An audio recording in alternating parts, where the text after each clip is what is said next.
রনির জন্য আরও একজন নতুন মাস্টার ঠিক করা হয়েছে। এই মাস্টার সাহেব প্রতি শুক্রবার আসবেন। সময় এখনও ঠিক করা হয়নি, সকালে আসতে পারেন, বিকেলেও আসতে পারেন।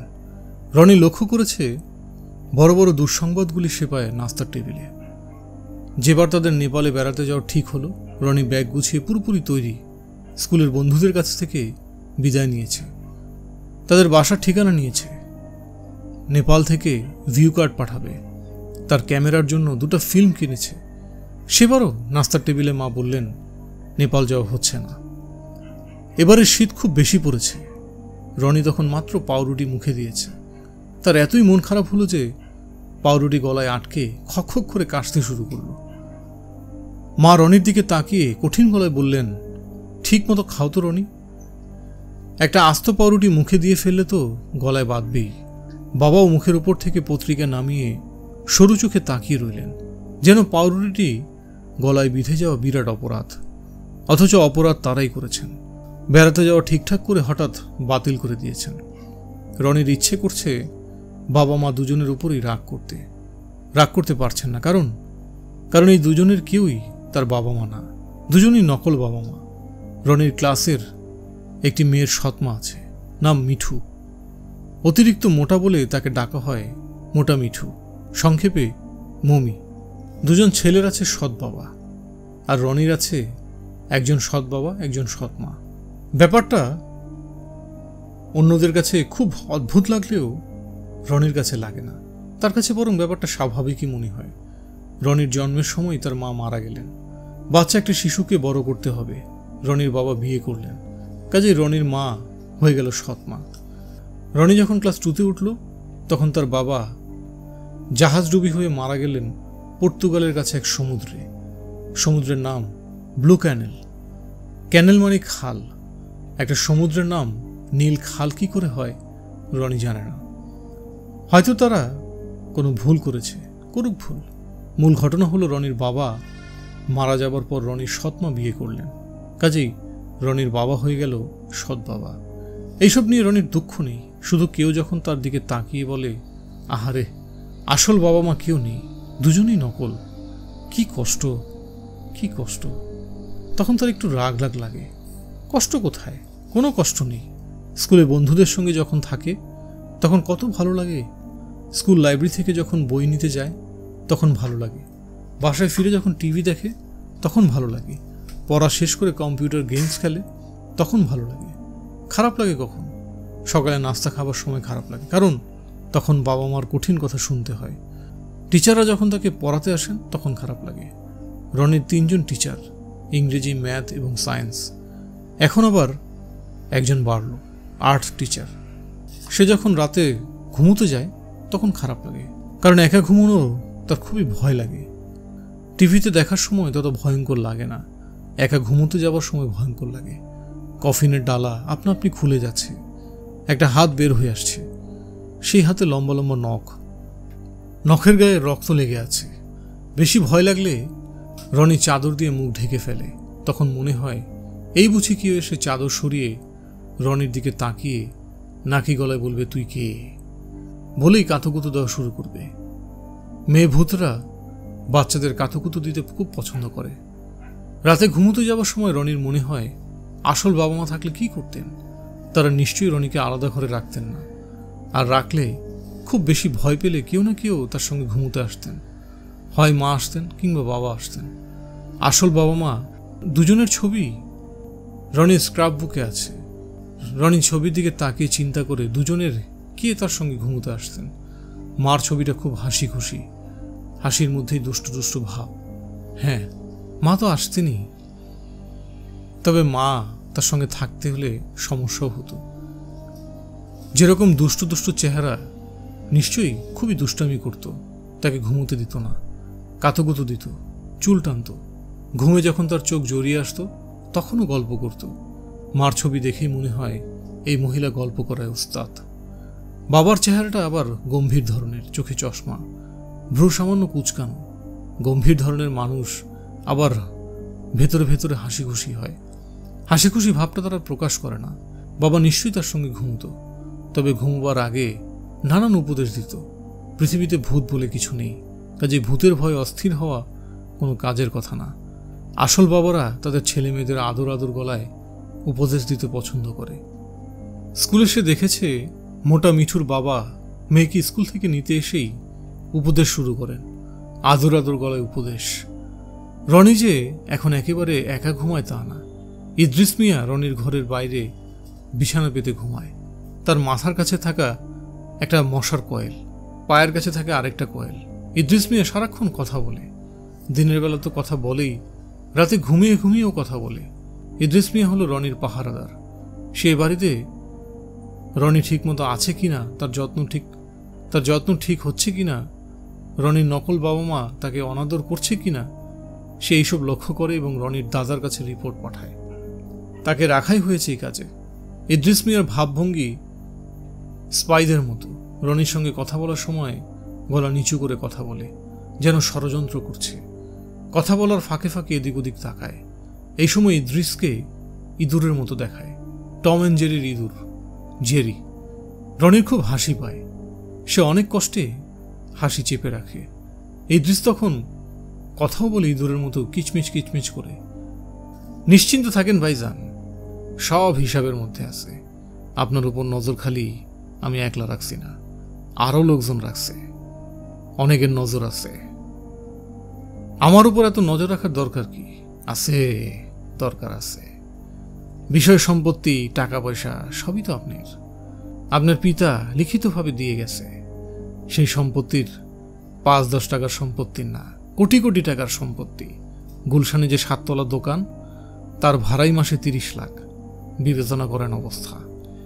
30 লাখ মানে কত মিলিয়ন? মিলিয়ন ফিলিয়ন জানি না ভাইজান, এটা জানি বেসুমার টাকা। বেসুমার টাকা মানে কি? অত কিছু জানি না ভাইজান। একটা জিনিস জানি, আমার কাজ আপনার চোখে চোখে রাখা। রাইতে যে আপনার ঘরের সামনে শুয়ে থাকি, আপনি কি ভাবেন আমি ঘুমাই না, জাগনা থাকি, 2 চোখের পাতা ফেলি না। কিন্তু আমি যে নাক ডাকার শব্দ পাই, এটা কল্পনা, শিশু মনের কল্পনা। তাই আমার একটা বিষয় আছে, জাগনা অবস্থায় এমন নাক ডাকে, বড়ই আজীব। মাঝে মাঝে রনির দাদা আসগর আলী রনিকে দেখতে আসেন। এমন রাগী বুড়ো রনি আর জীবনে দেখেনি। ধমক না দিয়ে সহজভাবেই এই বুড়ো কোনো কথা বলতে পারে না। তার গা দিয়ে সিগারেটের কড়া গন্ধ আসে, এত কড়া গন্ধ যে রনির বমি আসার মতো হয়। তিনি রনির সঙ্গে তুই তুই করে কথা বলেন, এটাও রনির পছন্দ না। কথা বলার সময় খামচি দেওয়ার মতো রনির কাঁধে হাত রাখেন। রনির ব্যথা লাগে, তারপরও সে কিছু বলে না। তুই কেমন আছিস? ভালো। এরা তোকে মারধর করে? কারা মারবে? আবার কারা? যাদের সঙ্গে আছিস তারা? না তো। ঠিক করে বল, চড় থাপ্পড় ধাক্কা? না। মারধর করলে বা বকা দিলে, কোনো রকম অবহেলা করলে আমাকে বলবি, কোর্টে পিটিশন করে তোর কাস্টাডি নিয়ে নেব। বুঝতে পারছিস? পারছি। আমার তো ধারণা তোকে মারে, তুই ভয় বলছিস না। ভয়ের কিছু নাই। খাওয়া দাওয়া ঠিক মতো দিচ্ছে? হ্যাঁ, খাওয়া দাওয়ার ব্যাপারেও সাবধান। যদি দেখিস তোকে তারা গোপনে কোনো শরবত খেতে দিচ্ছে, তাহলে খাবি না। নিতান্তই যদি খেতে ইচ্ছে করে, আগে ইদ্রিসকে 1 চুমুক খাওয়াবি। কেন? আরে গাধাকে নিয়ে দেখি যন্ত্রণায় পড়লাম, 20-30 খাইয়ে মেরে ফেলতে পারে, এই জন্যে। মেরে ফেলবে কেন? মেরে ফেলবে না তো কি করবে? কোলে বসিয়ে চুমু খাবে? তুই দেখি তোর বাবার মতোই বেকুব হয়েছিস। তোর বাবা ছিল বেকুব নম্বর 1, আর তুই হলি বেকুব নম্বর 2। বাবাকে বেকুব বলবেন না দাদাজান। বেকুবকে বেকুব বলবো না? না। এইটুকু বাচ্চা কেমন ধমক দিয়ে কথা বলে, আসার দিয়ে ভুঁড়ি গালায় ফেলবো। তোর বাবা যখন তোর মতো ছিল, সেও চ্যাটাং চ্যাটাং কথা বলতো।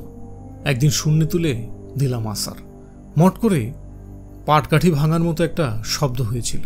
তারপর দেখি কবজির নিচে হাড় ভেঙে হাত ঝুলছে। দাদাজান, তুমি দুষ্ট লোক, অবশ্যই দুষ্ট লোক। এই দুনিয়ায় কোনো ভালো লোক নাই, যা আছে সবই দুষ্ট। রনি জানে তাকে নিয়ে নানান সমস্যা আছে। কয়েকবারই তাকে কোর্টে যেতে হয়েছে। সে কার সঙ্গে থাকবে এ নিয়ে মামলা। জজ সাহেবেরা এই সময় তাকে জিজ্ঞেস করলেন, খোকা তুমি কোথায় থাকতে চাও? রনি সবসময় বলেছে, আমি যেখানে আছি সেখানেই থাকতে চাই। কেন? ওইখানে আমার কম্পিউটার আছে, সেজন্য। তুমি তোমার দাদাদানের সঙ্গে থাকতে চাও? না। কেন? উনি খুবই রাগী। আমাকে একবার ফাজিল বলেছিল, তোমার যে ছোট চাচা আছে ওনার সঙ্গে থাকতে চাও না? না, উনিও কি রাগী? জানি না। তোমার এক ফুপু আছেন, মেহেরিনা খানম, মগবাজারে থাকেন, তার সঙ্গে থাকবে? না, থাকবে না কেন? উনি যখন কথা বলেন তখন মুখ দিয়ে থুতু বের হয়, আমার গা ভিজে যায়, খুবই ঘেন্না লাগে। জজ সাহেব দুজনের একজন হেসে ফেলতে গিয়েও হাসলেন না, গম্ভীর গলায় বললেন, what a pity, a very unfortunate boy. বড়রা এই ভুলটাই সবসময় করে। তারা ভাবে ইংরেজিতে কথা বললে ছোটরা বুঝবে না। এই জজ সাহেব জানেন না যে ইংরেজিতে রনি খুব ভালো জানে। গত পরীক্ষায় ইংরেজিতে এই AA+ পেয়েছে। সে ইংরেজিতে একটা রচনা লিখেছিল, রচনার নাম মাই লাস্ট ভ্যাকেশন। সে লিখেছিল নেপাল ভ্রমণ নিয়ে, বানিয়ে লেখা। সে তো নেপাল যায়নি। রচনাটায় একটাও বানান ভুল ছিল না। জজ সাহেব বললেন, আচ্ছা ঠিক আছে, তুমি যেখানে থাকতে চাও থাকো, শুধু একটা ব্যাপার খেয়াল রাখবে, তুমি যেখানেই থাকো সাবধানে থাকবে। কেন? জজ সাহেবের এই প্রশ্নের জবাব না দিয়ে ছোট্ট করে নিঃশ্বাস ফেললেন। রনি সাবধানেই থাকে। তার স্কুল ব্যাগে একটা ম্যাকগাইভারের ছুরি আছে, টর্চ লাইট আছে, মোমবাতি আছে, নাইলনের দড়ি আছে। সাবধানী মানুষের জন্য এইসব দরকার আছে। কেউ যদি তাকে কোনো একটা অন্ধকার ঘরে আটকে রাখে, সে সেখান থেকে অবশ্যই বের হয়ে আসতে পারবে। টুনটিন টুনটিন করে কলিং বেল পাচ্ছে। রনি ড্রয়িং রুমে বসেছিল। কলিং বেলের শব্দে অবাক হলো। যেই আসুক, দারোয়ান গেট থেকে ইন্টারকম আগে জানাবে কি এসেছে। শুধু 3 জনের বেলায় এই নিয়ম খাটে না। সে 3 জনের একজন হলো রনি, তার বাবা এবং তার মা। 3 জনের মধ্যে 2 জন, সে এবং মা, বাড়িতে আছে। তাহলে কি এসেছে? বাবা? তিনি তো চিটাগাং, সোমবার আসবেন। আজ মাত্র শুক্রবার। রনি দরজা খুলল। অপরিচিত এক লোক দাঁড়িয়ে আছে।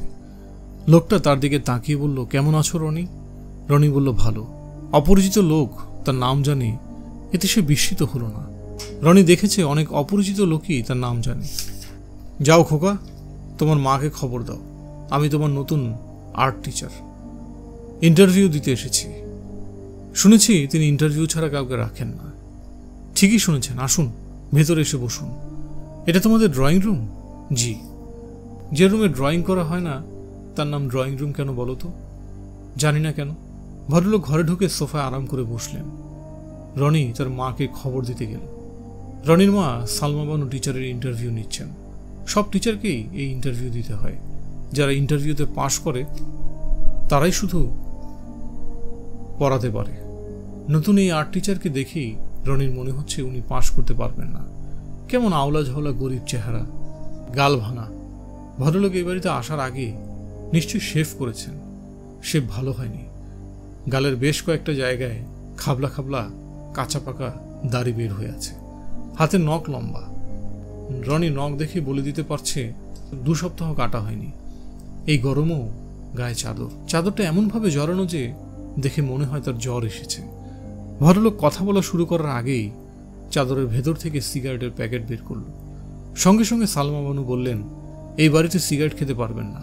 সিগারেটের প্যাকেট চাদরের নিচে লুকিয়ে ফেলে বোকার মতো দাঁত বের করে হাসতে লাগলেন। রনি তখনই বুঝে গেল এই লোকটার চাকরি হবে না। তার একটু খারাপ লাগলো। কোনো কারণ ছাড়াই লোকটাকে তার পছন্দ হয়েছে। সালমা বানু বললেন, আপনার নাম কি? আমার নাম মোহাব্বত আলী। এটা আবার কেমন নাম? বাবা শখ করে রেখেছে। আপনার যদি এই নামে ডাকতে অসুবিধা হয় তাহলে মুটা বাদ দিয়ে হাব্বত আলী ডাকতে পারেন। হাব্বত আলী নামটা খারাপ না। সালমা বানু বললেন, মোহাব্বত আলী নামে তো কারোর আসার কথা না। আমাকে বলা হয়েছিল আর্ট টিচারের নাম সিরাজুল সালেহিন। উনি আসতে পারবেন না। এই 1 মাস উনি খুবই ব্যস্ত। আমাকে বলেছেন 1 মাস প্রক্সি দিতে। 1 মাস পর থেকে উনি নিয়মিত আসবেন। সরি, কিছু মনে করবেন না। আপনাকে আমার পছন্দ হচ্ছে না। 1 মাস টিচার না থাকলেও আমাদের অসুবিধা হবে না। সিরাজুল সালেহিন সাহেবের কাছে রনি ছবি আঁকা শিখবে। আমি কিন্তু ছবি ভালো আঁকি। আমার নামটা হয়তো আপনার খারাপ লাগছে। ছবি খারাপ না। আপনি যদি মদিলিয়ানির মতো ছবি আঁকেন তাহলেও আমি আপনাকে রাখবো না। তাহলে আর কি করা? একটা চাকরির খুব প্রয়োজন ছিল। আপনি যখন মদিয়ালিনীর মতো আর্টিস্টকেও রাখবেন না, তখন আমি মোহাম্মত আলী কোন ছাড়? মদিলিয়ানি কে জানেন? জানি। ওনার ভালো নাম আমেদা মদিলিয়ানি। ইটালির চিত্রশিল্পী এবং ভাস্কর। পৃথিবীর সর্বশ্রেষ্ঠ বেশ কয়েকটি ছবি তার আঁকা। 1884 সনে তার জন্ম, মারা যান প্যারিসে 1920 সনে। ঠিক আছে, আপনি যেতে পারেন। এক কাপ কফি খেয়ে যাই। শুধু মুখে চলে গেলে পরে আপনার নিজেরই খারাপ লাগবে। কফি খেতে খেতে আমি চট করে আপনার একটা স্কেচ করে ফেলি। স্কেচটা যদি আপনার পছন্দ হয়, আপনি আমার কাছ থেকে সেটা কিনে নিতে পারবেন। আমি খুবই খারাপ অবস্থায় আছি, 100 টাকা পেলেও আমার লাভ। স্কেচ করতে হবে না, আমি আপনাকে 100 টাকা দিচ্ছি। কফি খাওয়ানো সম্ভব না, কাজের লোকজন ব্যস্ত।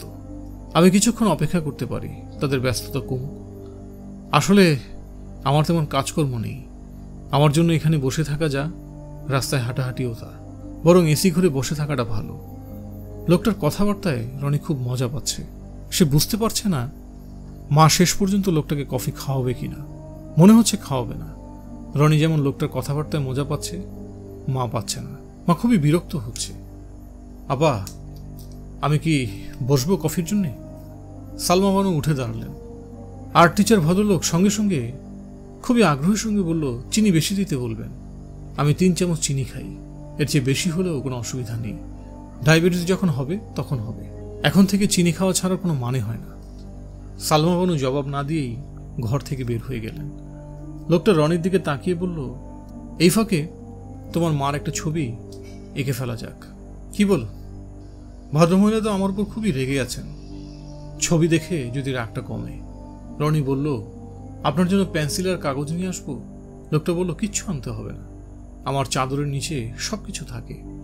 বলেই সে প্রথমে একটা পেন্সিল বের করলো, তারপরে বের করলো কাগজ। কাগজ কুচকে ভাঁজ হয়ে আছে। সেই হাত দিয়ে ঘষে ভাঁজ ঠিক করল। চোখ বন্ধ করে কিছুক্ষণ ঝিম ধরে বসে রইল। তারপর অতি দ্রুত ছবি এঁকে ফেলে রনির দিকে কাগজটা এগিয়ে দিয়ে বলল, দেখো তো খোকা, কেমন হয়েছে? রনির মন বলছিল লোকটা খুব ভালো ছবি আঁকে। দেখা গেল আসলেই সুন্দর ছবি। রাগে মুখে রনির মা বসে আছেন। রনি বলল, ছবিটা খুব সুন্দর। তোমার কি মনে হয় এই ছবি দেখে আমাকে চাকরি দেবে? না, আমারও মনে হয় না। আমার চেহারা তোমার মার পছন্দ হয়নি। মেয়েরা চেহারার উপর খুব গুরুত্ব দেয়। শেভ করে ভালো কাপড় চোপড় পরে আসা দরকার ছিল। নামটাও সমস্যা করেছে। মোহাব্বত আলী পছন্দ করার মতো নাম না। যাই হোক, কফি খেয়ে বিদায় নেই। তোমার নাম কি? আপনি তোমার নাম জানেন। যখন দরজা খুললাম তখন বললেন, কেমন আছো রনি? রনি নাম জানি, এর মধ্যে নাম বদলে গেল কিনা সেজন্য জিজ্ঞেস করা। দেখো না, আমার নাম ছিল মোহাব্বত আলী, 3 মিনিটের মধ্যে হয়ে গেল হাব্বত আলী। রনি হেসে ফেলল এবং বুঝতে পারল এই আর্ট টিচারকে তার খুবই পছন্দ হয়েছে। তোমার বুদ্ধি কেমন? ধাঁধা জিজ্ঞেস করলে পারো? মাঝে মাঝে পারি। যেসব ধাঁধা পারো তার 2-1টা বলো তো, তাহলে বুঝবো কোন ধরনের ধাঁধা পারো। কোন মাছি উড়ে না? ঘামাছি। কোন স্টেশনে গাড়ি থামে না? Radio station. এইসব সহজ ধাঁধা। কঠিন একটা জিজ্ঞেস করি, বলো দেখি। কহেন কবি কালিদাস শৈশবের কথা, 9 লক্ষ তেঁতুল গাছে কয় লক্ষ পাতা? পারবা? পারবা না। আমিও পারি না। 9 লক্ষ তেঁতুল গাছে কয় লক্ষ পাতা কিভাবে পারবো? একটা তেঁতুল গাছে কয়টা পাতা আছে গুণ অবশ্যই দেখা যেতে পারে, সময়সাধ্য ব্যাপার। রহিমা বুয়া কফির কাপ নিয়ে ঢুকলো, সঙ্গে পিরিচের উপর 2টা বিস্কিট। রনি দেখলো লোকটা খুব আগ্রহ করে বিস্কিট 2টো খেলো। কিছু বিস্কিটের গুঁড়া পিরিচে পড়েছিল, আঙুল দিয়ে জড়ো করে সেগুলোও মুখে দিল। কফির কাপে চুমুক দিয়ে আরামের শব্দ করল, তার মুখ ভর্তি হাসি। রহিমা বুয়া বলল, কফি খাইয়া আম্মা আপনারে চইলা দিতে বলছে। আচ্ছা, চলে যাব। আপনি এই ছবিটা ম্যাডামকে দেবেন। রহিমা বুয়া ছবি হাতে নিয়ে রনির দিকে তাকিয়ে বলল, ভাইজান আপনারে চইলা আসতে বলছে। রনির ইচ্ছে করছে লোকটার সঙ্গে গল্প করতে। সব মানুষের সঙ্গে গল্প করতে তার ভালো লাগে না। এই মানুষটার সঙ্গে গল্প করতে ভালো লাগছে তা বোঝাই যাচ্ছে। মোহাব্বত আলী কফির কাপে শব্দ করে চুমুক দিল। মা থাকলে ভ্রু কুচকে তাকাতেন। শব্দ করে যে কোনো জিনিস খাওয়াকেই অভদ্রতা ভাবা হয়। রনি মানুষটার দিকে তাকিয়ে আছে। মোহাব্বত আলী এবার তাকালেন রহিমার মার দিকে। গম্ভীর গলায় বললেন, রহিমার মা শোনো, তোমার ম্যাডাম বলেছিল 100 টাকা দেবেন। দোতলায় উঠে মনে হয় ভুলে গেছেন। দোতলায় মানুষ একতলার মানুষকে সহজে ভুলে যায়। তুমি ওনার কাছ থেকে টাকাটা নিয়ে এসো, আমি চলে যাব। রহিমা বুয়া বিরক্ত মুখে চলে যাচ্ছে। বিড়বিড় করে আবার কি যেন বলল। রনি বুঝতে পারছে না রহিমা বুয়া এত বিরক্ত হচ্ছে কেন। এত বিরক্ত হবার মতো কিছু তো এই মানুষটি বলেনি। রনির মনে ছোট্ট একটা খটকাও লাগছে। মানুষটা রহিমা বুয়ার নাম জানল কিভাবে? এত সহজভাবে বলছে যেন রহিমা বুয়াকে সে অনেকদিন থেকে চেনে। রনি মোহাম্মত আলীর দিকে তাকিয়ে বলল, আপনাকে আমি কি ডাকবো? কিছু ডাকতে হবে না। আমি যদি তোমার আর্ট টিচার হতাম তাহলে স্যার ডাকতে বলতাম। রনি বলল, আপনি রহিমা বুয়ার নাম জানলেন কিভাবে? মোহাম্মত আলী হেসে ফেলে বললেন, তুমি নিশ্চয়ই ভাবছো সুপারম্যানদের মতো ক্ষমতাটার মতো আছে। এসব কোনো কারবারই আমার নেই। আমি তোমাদের গেটের দারোয়ানের কাছ থেকে নাম জেনে নিয়েছি। কেন? বলা তো যায় না কখন কাকে কাজে লাগে। কাজে তো লাগলো, রহিমার বুয়াকে ডাকতে পারলাম। ভালো কথা। তোমার মা টাকাটা পাঠাতে দেরি করছেন কেন? দেবে না নাকি? একবার যখন বলেছে তখন দেবে। তাহলে অপেক্ষা করি, কি বলো? অপেক্ষা করুন। টিভিটা ছাড়ো তো, বসে বসে টিভি দেখি। এখন টিভি ছাড়লে মা রাগ করবে। রাগ করলে থাক, বেশিক্ষণ অপেক্ষা করতে হলো না। রহিমা বুয়া টাকা নিয়ে দোতলা থেকে নামলো। মোহাম্মত আলী টাকাটা ব্যাগে রেখে উঠে দাঁড়ালেন। রনির দিকে তাকিয়ে বললেন, আসি। রনির খুব ইচ্ছে করছে বলে আবার আসবেন, শেষ পর্যন্ত বলল না। মানুষটাকে আবার দেখলে মা অবশ্যই রাগ করবেন। মা রাগ করলে বাবা রাগ করবেন। সে কাউকে রাগাতে চায় না। রনির স্কুল দুপুর 2টায় ছুটি হয়। আজ ছুটি হয়ে গেল 11টায়। স্কুলের একজন টিচার মিস নাজমা মারা গেছেন, এজন্যই ছুটি। মিস নাজমা রনিদের জিওগ্রাফির ম্যাডাম ছিলেন। ক্লাসে সবসময় গম্ভীর হয়ে থাকতেন। ছাত্রদের কেউ কোনো শব্দ করলেই ভ্রুকুচকে বলতেন, আই হিয়ার সাম নয়েজ। এতে সবাই চুপ। মিস নাজমা কাউকে কোনো বকা দিতেন না, কারো সঙ্গে উঁচু গলায় কথা বলতেন না। তারপরও সবাই তার ভয়ে অস্থির হয়ে থাকত। ক্লাসের কারোর সঙ্গে যখন কথা বলতেন তখন গম্ভীর গলায় একটা মজা করতেন। নামের সঙ্গে মিল দিয়ে 4-5টা শব্দ বলতেন। যেমন রনি বলতেন রনি, কনি, মনি, লানি। আবার পুতুলকে বলতেন পুতুল, তুতুল, লুতুল। রনি একবার সাহস করে নাজমা ম্যাডামকে বলেছিল, মিস, আপনি আমাদের এভাবে ডাকেন কেন? নাজমা ম্যাডাম বললেন, এইভাবে ডাকার পেছনে আমার সুন্দর একটা কারণ আছে। যেদিন তোমরা এই ক্লাস থেকে পাশ করে ওপরের ক্লাসে যাবে সেদিন কারণটা বলবো, তোমাদের মজা লাগবে। কারণটা না জানিয়ে ম্যাডাম মারা গেলেন। কোনো দিনই আর কারণটা জানা যাবে না। রনিদের ক্লাস টিচার মিস দিলশাদ করুণ করুণ মুখে বললেন, তোমরা ক্লাসে চুপচাপ বসে থাকো, হইচই করবে না। প্লেগ্রাউন্ডেও যেতে পারো, তবে খেলাধুলা করবে না। তোমাদের একজন টিচার মারা গেছেন। এই সময় কি আনন্দ করা উচিত? তোমাদের সবার বাড়িতে ফোন করা হবে যাতে তোমাদের গার্জিয়ানরা এসে তোমাদের নিয়ে যায়। ঠিক আছে, ঠিক আছে লিটল অ্যাঞ্জেলস। মিস দিলশাদ সবার সঙ্গে খুব মিষ্টি করে কথা বললেন। তিনি সবার গায়ে মাথায় হাত বুলিয়ে দেন। তবু কেউ তাকে পছন্দ করেন না। রনিদের ক্লাসের একটি মেয়ে লুৎপা খুব ভালো ম্যাথ জানে। ম্যাথে সবসময় 100তে 100 পায়। তাকে সবাই ডাকে লুৎপাইন। আইনস্টাইনের নামের সঙ্গে মিল রেখে লুৎপাইন। লুৎপাইন বলল, নাজমা ম্যাডাম কিভাবে মারা গেছেন? দিলশাদ মিস বললেন, কিভাবে মারা গেছেন সেটা বড়দের ব্যাপার। তোমরা ছোটরা এসব নিয়ে মোটেও মাথা ঘামাবে না, ঠিক আছে মেয়ে? লুৎপাইন বলল, আমার জানতে ইচ্ছে করছে। লিটল অ্যাঞ্জেল, একবার তো বলেছি কিছু ব্যাপার বড়রা জানবে, কিছু ব্যাপার ছোটরা। এ নিয়ে আর কোনো প্রশ্ন না। নাজমা ম্যাডাম কিভাবে মারা গেছেন কিছুক্ষণের মধ্যেই সেটা সবাই জেনে গেল। স্কুলের দারোয়ান আয়া সবাই বলাবলি করছে উনি মারা গেছেন রোড অ্যাক্সিডেন্টে। রিক্সা করে যাচ্ছিলেন, পেছন থেকে একটা প্রাইভেট গাড়ি তাকে ধাক্কা দিয়ে চলে যায়। রনির অসম্ভব মন খারাপ হল, কান্না পেতে লাগলো। ক্লাসের এতগুলি ছেলে মেয়ের সামনে কেঁদে ফেলা খুব খারাপ। সে চেষ্টা করতে লাগলো যেন না কাঁদে। সে ঠোঁট কামড়ে ধরে ক্লাস ঘরের সিলিং ফ্যানের দিকে তাকিয়ে রইল। চোখের পাতা ফেলল না। এতে চোখে যে পানি জমে আছে তা শুকিয়ে যাবার কথা। রনির পাশেই বসেছে লুৎপাইন। লুৎপাইন অবাক হয়ে বলল, কি দেখো? রনি বলল, ফ্যান দেখি। ফ্যান দেখো কেন? এমনি দেখি। লুৎপাইনও রনির মতো ফ্যানের দিকে তাকিয়ে রইল। লুৎপাইন খুব ভালো মেয়ে, কিন্তু তার কিছু খারাপ অভ্যাস আছে। রনি যা করবে সেও তাই করবে। এখন যদি রনি চোখ নামিয়ে জানালার দিকে তাকায়, লুৎপাইনও জানালার দিকে তাকাবে। রনিদের ক্লাসে কে কোথায় বসবে সব ঠিক করা। যদি ঠিক করা না থাকতো তাহলে অবশ্যই রনি অন্য কোথাও বসত, লুৎপাইনের পাশে বসত না। লুৎপাইন বলল, তুমি কাঁদছো কেন? রনি বলল, কাঁদছি না তো। তোমার চোখে পানি। তোমার কি মিস নাজমা ম্যাডামের জন্য খুব খারাপ লাগছে? রনি বলল, হ্যাঁ। খারাপ লাগছে কেন? জানি না। লুৎপাইন বলল, আমি জানি। ম্যাডাম আমাদের সবার নাম নিয়ে একটা ছড়া বানাতেন। কেন বানাতেন সেটা তিনি বলবেন বলেছিলেন। এই জন্য তোমার মন খারাপ, কারণ তিনি তা বলে যেতে পারলেন না।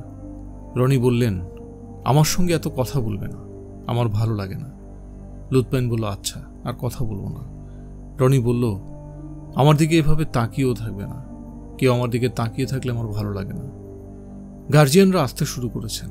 একে একে ছেলেমেয়েরা সব চলে যাচ্ছে। ক্লাসরুম ফাঁকা। এখন ক্লাসে আছে শুধু রনি আর লুৎপাইন। বাকিরা প্লেগ্রাউন্ডে খেলছে, ধরাধরি খেলা। একজন বলবে, ধর, আমাকে ধর। অমনি বাকি সবাই তাকে ধরার জন্য তার পেছনে পেছনে ছুটতে থাকবে। ক্লাস টিচার আজকে খেলতে নিষেধ করেছেন, তারপরও সবাই খেলছে। রনি উঠে দাঁড়াল, সঙ্গে সঙ্গে লুৎপাইনও উঠে দাঁড়াল। রনি জানে এখন সে যদি প্লেগ্রাউন্ডে যায়, লুৎপাইনও তার সঙ্গে সঙ্গে যাবে। আবার সে যদি গেটের সামনে গিয়ে দাঁড়ায়, লুৎপাইনও তাই করবে। মেয়েটার এমন নকল করা অভ্যাস, সবসময় রনিকে নকল করে। 12টা বাজার আগে স্কুল খালি। রনি শুধু একা বসে আছে। তাকে কেউ নিতে আসেনি। রনিকে কেউ নিতে আসেনি বলে তাদের ক্লাস টিচারও বাসায় যেতে পারছেন না। তার মুখ দেখে মনে হচ্ছে তিনি খুব বিরক্ত, যদিও তিনি মুখ হাসি হাসি করে রেখেছেন। রনি প্লেগ্রাউন্ডে একটা কাঠ গোলাপ গাছের নিচে বসেছিল। দিলশাদ মিস তার কাছে এসে মিষ্টি গলায় বললেন, ব্যাপার কি বলো তো? তোমার বাসায় কেউ টেলিফোন ধরছে না কেন? রনি বলল, ম্যাডাম, আমি তো জানি না। তোমার বাবার অফিসের নাম্বার জানো? জি না। জানো না কেন? গুরুত্বপূর্ণ নাম্বার মনে রাখবে না? তোমার একার জন্য আমাকে 2টা পর্যন্ত বসে থাকতে হবে, এটা কেমন কথা? এখন দিলশাদ ম্যাডামের রাগ টের পাওয়া যাচ্ছে। মনে হচ্ছে তিনি এখন রনিকে ধমক দেবেন। রনির ভয় ভয় লাগছে, কান্না কান্নাও পাচ্ছে। রনি বলল, ম্যাডাম, আপনি চলে যান। আমি কি করব না করব সেটা আমার ব্যাপার, তোমাকে জ্ঞান দিতে হবে না। ফাজিল ছেলে। রনি বুঝতে পারছে না ম্যাডাম তাকে কেন ধমকাচ্ছেন। তাদের বাসায় কেউ টেলিফোন ধরছে না, সেটা তো বাসার সমস্যা। ম্যাডাম যেভাবে হনহন করে এসেছিল ঠিক সেভাবেই হনহন করে চলে গেলেন। 15 মিনিট পর আবার উপস্থিত হলেন। আগের মতোই রাগি রাগি গলায় বললেন, তোমার কোনো আত্মীয় স্বজনের টেলিফোন নাম্বার জানা আছে? জানা থাকলে বলো, তাদের কাউকে টেলিফোন করে বলি তোমাকে নিয়ে যেতে। জানা নেই ম্যাডাম। তুমি তো দেখি গাধা ছেলে, গাছতলায় বসে থাকবে না, যাও ক্লাসে গিয়ে বসো। রনি ক্লাসে গিয়ে বসল। সে কতক্ষণ বসে থাকলো নিজেই জানে না, মনে হয় অনেকক্ষণ। একা বসে থাকতে কি যে খারাপ লাগে। এর মধ্যে কয়েকবার দিলশাদ ম্যাডাম জানালা দিয়ে তাকে দেখে গেলেন। প্রতিবারে এমন করে তার দিকে তাকালেন যেন রনি খুব খারাপ একটা ছেলে, দুষ্টামি করেছে বলে তাকে ডিটেনশন দেওয়া হয়েছে। অথচ সে তো কোনো দোষই করেনি। রনি ঠিক করে ফেলল ক্লাস থেকে পালিয়ে যাবে। প্রথমে যাবে প্লেগ্রাউন্ডে, সেখানে কাঠগোলাপ গাছটায় উঠবে। সেই গাছ থেকে স্কুলের ছাদে যাওয়া যায়। বড় ক্লাসের কোনো কোনো ছেলে এই কাজটা করে। ছাদে গিয়ে সে যদি বসে থাকে তাহলে ম্যাডাম তাকে খুঁজে পাবে না। রনি যখন সব ঠিক করে ক্লাস থেকে বের হবে, তখনই দিলশাদ ম্যাডাম ক্লাসে ঢুকে হাসি হাসি মুখে বললেন, যাও, তোমাকে নিতে এসেছে। রনি বলল, কি এসেছে? তোমার এক রিলেটিভ, হাব্বত আলী নাম। রনি একবার ভাবল, হাব্বত আলী নামে আমার কোনো আত্মীয় স্বজন নেই। হাব্বত আলীর সাথে মাত্র একদিন আমার কথা হয়েছে। স্কুলের নিয়ম অপরিচিত কারোর সঙ্গে ছাত্রছাত্রীদের যেতে না দেওয়া। রনি এসব কিছুই বলল না। কিছু বললো ম্যাডাম রেগে যাবেন, তাকে রাগিয়ে দেওয়ার কোনো অর্থ হয় না। রনি বলল, ম্যাডাম যাই। ম্যাডাম মধুর গলায় বললেন, good bye. Good bye little Angel. এই ম্যাডাম কথায় কথায় ছেলে মেয়েদের লিটল অ্যাঞ্জেল বলে, কিন্তু কাউকেই দেখতে পারেন না। রনির ইচ্ছে করছে ম্যাডামের দিকে তাকিয়ে বলে গুড বাই আগলি উইচ, তা সে বলল না। ম্যাডামের সঙ্গে বেয়াদবি করা যায় না।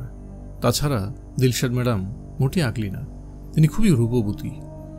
হাব্বত আলী হুড খোলা রিক্সার সিটে পা তুলে আয়েশ করে বসেছিলেন। এখন বৈশাখ মাস, বেশ গরম। এই গরমে তার গায়ে কালো রঙের কম্বল জাতীয় চাদর। চাদর তিনি যে শুধু গায়ে দিয়ে রেখেছেন তাই না, মাথাও ঢেকে রেখেছেন। চাদরের ভেতর থেকে তার উজ্জ্বল চোখ দেখা যাচ্ছে। তিনি রনিকে দেখতে পেয়ে আনন্দিত গলায় ডাকলেন, হ্যালো। রনি তার দিকে এগিয়ে গেল। রিক্সায় কখনো চড়েছ রনি? রনি হ্যাঁ বা না কিছু বলল না। সে বুঝতে পারছে না অপরিচিত এই মানুষটার সঙ্গে রিক্সায় ওঠা ঠিক হবে কিনা। মনে হয় ঠিক হবে না। হাব্বত আলী হাত বাড়িয়ে তাকে টেনে তুললেন। রনির দিকে তাকিয়ে বললেন, মন খারাপ নাকি? রনি বলল, হ্যাঁ। বেশি? হ্যাঁ। মন খারাপ থাকলে মন ভালো করার একটা প্রেসক্রিপশন আমার কাছে আছে। প্রেসক্রিপশন দেব? রনি বলল, আগে বলুন আপনি আমাকে নিতে এসেছেন কেন? কিভাবে বুঝলেন যে আমাকে কেউ নিতে আসেনি? হাব্বত আলী বললেন, তোমার কাছে কি মনে হচ্ছে আমি সুপারম্যান টাইপের কেউ? আমার অনেক পাওয়ার। এই পাওয়ার থেকে বুঝে ফেলেছি রনি নামের বাচ্চা একটা ছেলেকে কেউ নিতে আসছে না। বেচারা একা একা মন খারাপ করে বসে আছে। তার মিস অকারণ তাকে ধমকাচ্ছে। বেচারাকে উদ্ধার করতে হবে, এরকম মনে হচ্ছে? হ্যাঁ, সেরকম কিছুই হয়নি। তাহলে কি? আমি খুবই সাধারণ, আমার কোনো ক্ষমতা নেই। ঘটনা হচ্ছে কি, আমি তোমাদের স্কুলের অফিস ঘরে ছিলাম। সেখান থেকেই শুনলাম তোমাদের স্কুলের এক ম্যাডাম কিছুক্ষণ পরপর কোনো এক বাসায় টেলিফোন করছে। কেউ টেলিফোন ধরছে না বলে তিনি খুবই রাগারাগি করছে। একবার বললেন চাপকে রনি ছেলেটার পিঠের চামড়া তুলে দেওয়া দরকার। তখন রনি ছেলেটার জন্য আমার মন খারাপ হলো। ভাবলাম ছেলেটাকে একটু সাহায্য করি। যদিও তখন জানতাম না রনি তুমি, তোমার সঙ্গে আমার পরিচয় আছে। আপনি আমাদের স্কুলে এসেছিলেন কেন? তোমাদের একজন আর্ট টিচার দরকার। আমি আর্ট টিচারের ইন্টারভিউ দিতে গিয়েছিলাম। তোমাদের হেড মিস্ট্রেস ইন্টারভিউ নিলেন। আপনার চাকরি কি হয়েছে? হ্যাঁ, আগামী সপ্তাহে জয়েন করব। তোমাদের আর্ট ক্লাস আছে না? আছে, বুধবারের আর্ট ক্লাস। তাহলে বুধবার তোমার সঙ্গে আবার দেখা হবে। তোমার মন খারাপ ভাব কি কমেছে, না এখনো আছে? এখনো আছে, তবে আগের চেয়ে একটু কম।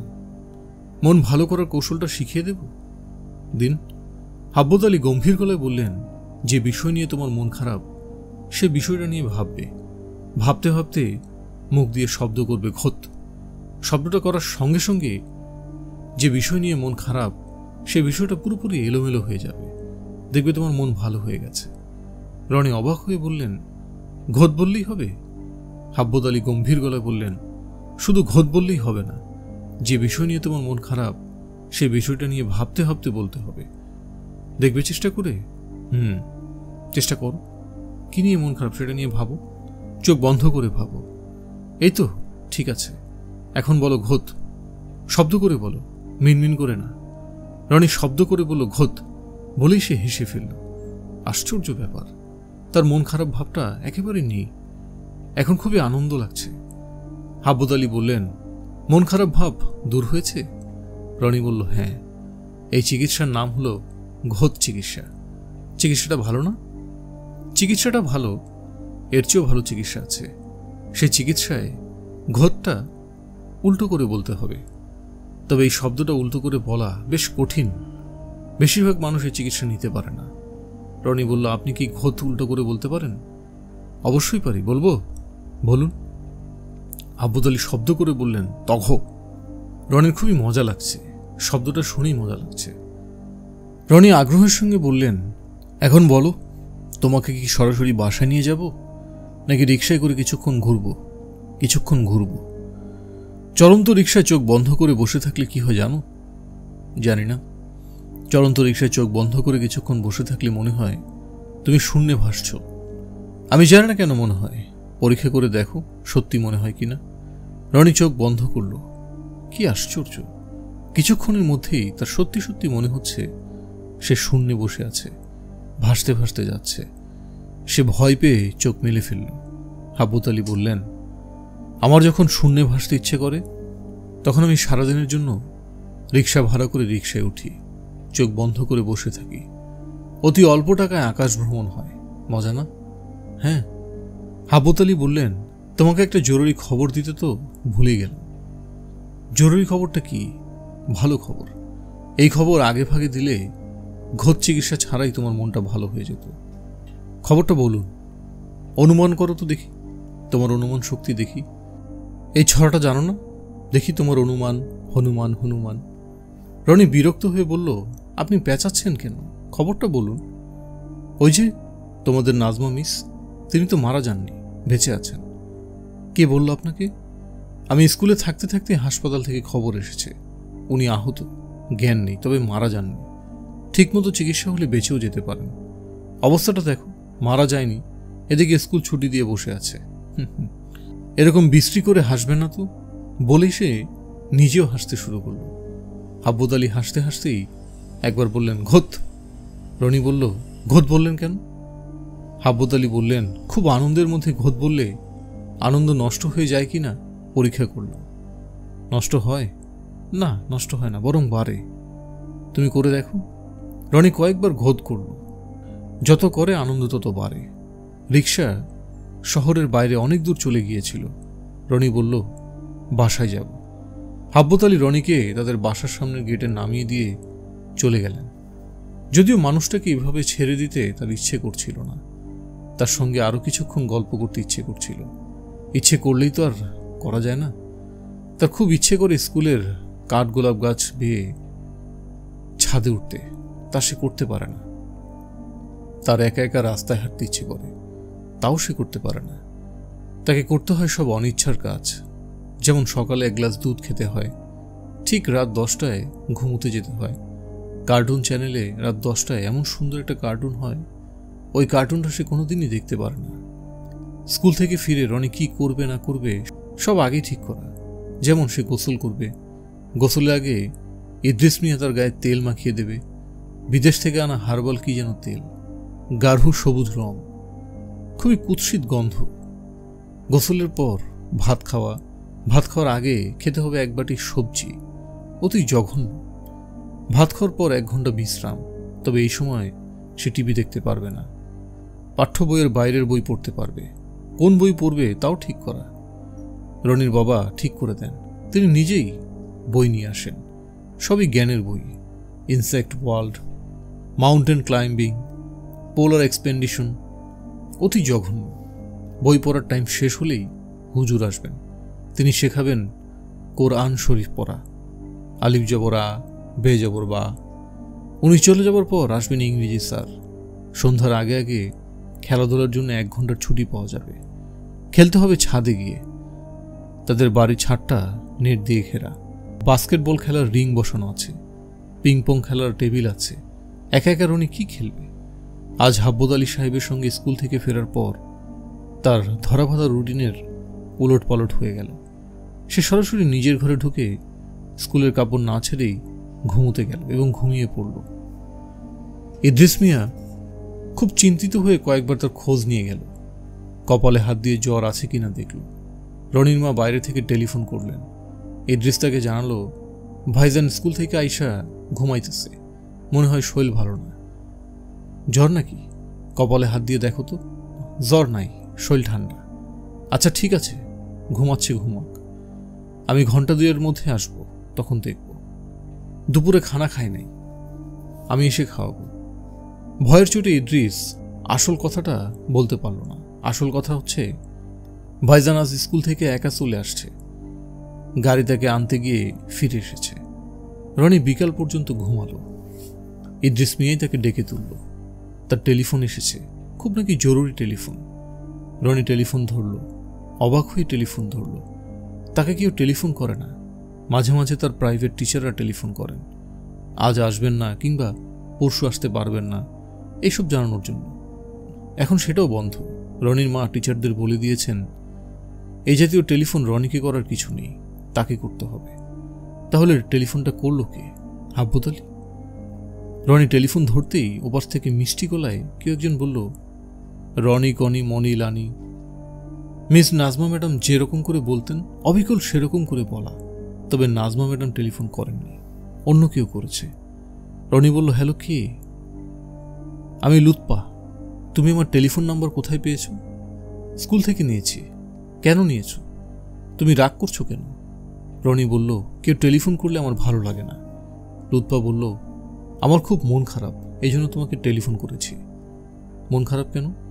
মিস নাজমা ম্যাডাম আমাদের নামের সঙ্গে মিলিয়ে যে রাইম বলতেন তার অর্থ বের করেছি, তারপর থেকে আমার মন খারাপ। রনি বলল, কি অর্থ বের করেছ? লুৎপা বলল, মিস তোমাকে কি বলে ডাকতেন? রনি, কনি, মনি, লানি। কনি, মনি, লানি এর প্রথম অক্ষরগুলি মিলে কি হয়? কমলা হয় না? ম্যাডাম তোমাকে কমলা ডাকতেন। তোমার গায়ের রং টুকটুকে কমলার মতো, এজন্য কমলা ডাকতেন। ও আচ্ছা। পুতুলকে কি ডাকতেন মনে আছে? পুতুলকে ডাকতেন পুতুল, তুতুল, লুতুল। প্রথম অক্ষরগুলি নিলে কি হয়? তুলতুল হয় না? পুতুলকে দেখলেই মনে হয় না গা তুলতুল করছে? হ্যাঁ, মনে হয়। আর আমাকে ডাকতেন লুৎপা, মতপা, অতপা, নাতপা। এর মানে কি? রনি বলল, ময়না। লুৎপা বলল, আমার খুব বুদ্ধি, তাই না? রনি বলল, হ্যাঁ। লুৎপা বলল, আমার বাবা আমাকে কি নামে ডাকে জানো? রনি বলল, জানতে চাই না। লুৎপা বলল, এমন করো কেন? শোনো না, আমার বাবা আমাকে ডাকে বুদ্ধি রানী। রনি বলল, লুৎপা শোনো, তুমি আর কোনোদিন আমাকে টেলিফোন করবে না। লুৎপা বলল, কেন করব না? রনি বলল, আমার ভালো লাগে না। আরেকটা কথা শোনো, মিস নাজমা ম্যাডাম মারা যায়নি, বেঁচে আছেন। কে বলেছে? যেই বলুক ঘটনা সত্যি। এই বলেই সে টেলিফোন রেখে দিল। অবশ্য টেলিফোনটা রাখার পর তার একটু মন খারাপ হলো। এমন খারাপ ব্যবহার না করলেই হতো। তার ইচ্ছে করতে লাগলো লুৎপাকে টেলিফোন করে সরি বলতে, কিন্তু সে তো তার টেলিফোন নম্বর জানে না। রনি ঠিক করলো আগামীকাল যখন স্কুলে যাবে তখন সে সরি বলবে, কিংবা একটা ফরগিভ মি কার্ড দেবে। কম্পিউটারে সুন্দর সুন্দর কার্ড সে নিজেই তৈরি করতে পারে। লুৎপার কার্ডে একটা ছেলের ছবি থাকবে, ছেলেটার চোখে পানি, নিচে লেখা থাকবে ফরগিভ মি প্লিজ। রনিদের বাড়িতে মোটামুটি হইচই পড়ে আছে। মিটিংয়ের পর মিটিং শুরু হয়েছে। সবাই আলাদা আলাদা করে রনিকে নিয়ে বসেছে। প্রথমে বসলেন রনির মা। তিনি কথাবার্তা বলছেন খুব আদুরে গলায়, এমন ভাব যেন কিছুই হয়নি। ছেলের সঙ্গে গল্প করতে বসেছেন। বাবা, ঠিক করে বলো তো, তুমি কার সঙ্গে বাড়িতে এসেছো? একটা লোকের সঙ্গে। একটা লোকের সঙ্গে তুমি যে এসেছো সেটা তো আগেই বলেছ। লোকটার নাম কি? নাম বলো। রনি চুপ করে গেল। নাম সে জানে, হাব্বত আলী। কিন্তু হাব্বত আলীর নাম শুনলেই মা রেগে যাবেন। মানুষটাকে আর কখনো বাড়িতে ঢুকতে দেবেন না, কাজেই নাম না বলাই ভালো। রনি, লোকটার নাম বলো। নাম মনে নাই। সে কি তার নাম তোমাকে বলেছিল? মনে নেই। তোমার সবকিছু মনে থাকে, এটা কেন মনে নেই? সে তোমাকে রিকশায় করে এনেছে? হ্যাঁ। রিকশায় উঠে তোমাকে কি কিছু খেতে দিয়েছিল? শরবত জাতীয় কিছু, যেটা খাওয়ার পর তোমার আর কিছুই মনে নেই? না। সে রিকশায় করে তোমাকে সরাসরি বাড়িতে নিয়ে এসেছে? না। তাহলে কোথায় নিয়ে গেছে? রাস্তায় রাস্তায় ঘুরেছে। কোথায় ঘুরেছে মনে করতে পারো? না। না কেন? আমি চোখ বন্ধ করেছিলাম তো। কি সর্বনাশ! চোখ বন্ধ করেছিলে কেন? উনি আমাকে চোখ বন্ধ করে রাখতে বললেন। আশ্চর্য কথা, চোখ বন্ধ করে থাকতে বলছে কেন?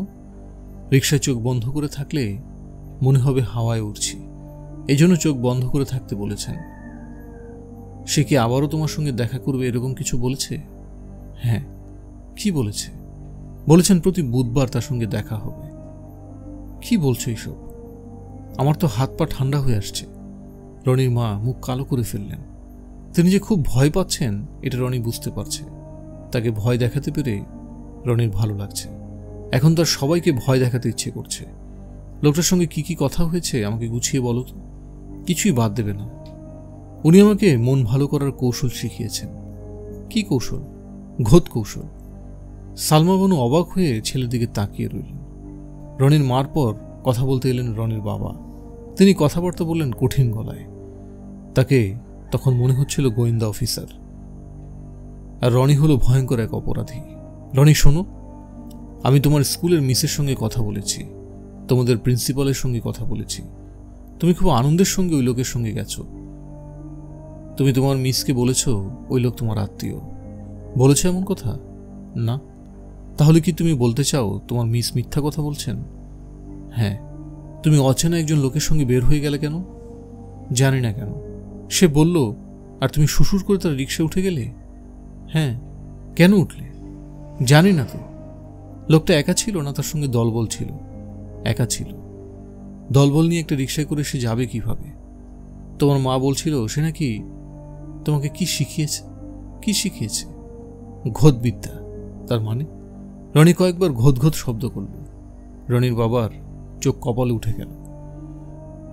রাত 9টার সময় সত্যিকারের একজন পুলিশ অফিসার রনির সঙ্গে কথা বলতে এলেন। তিনি আবার কারোর সামনে কথা বলবেন না। কথাবার্তার সময় রনি ছাড়া আর কেউ থাকতে পারবে না। কাজে রনি তাকে তার ঘরে নিয়ে গেল। তিনি হাসি হাসি মুখে কথা বললেন। খোকা, তুমি কেমন আছো? ভালো আছি।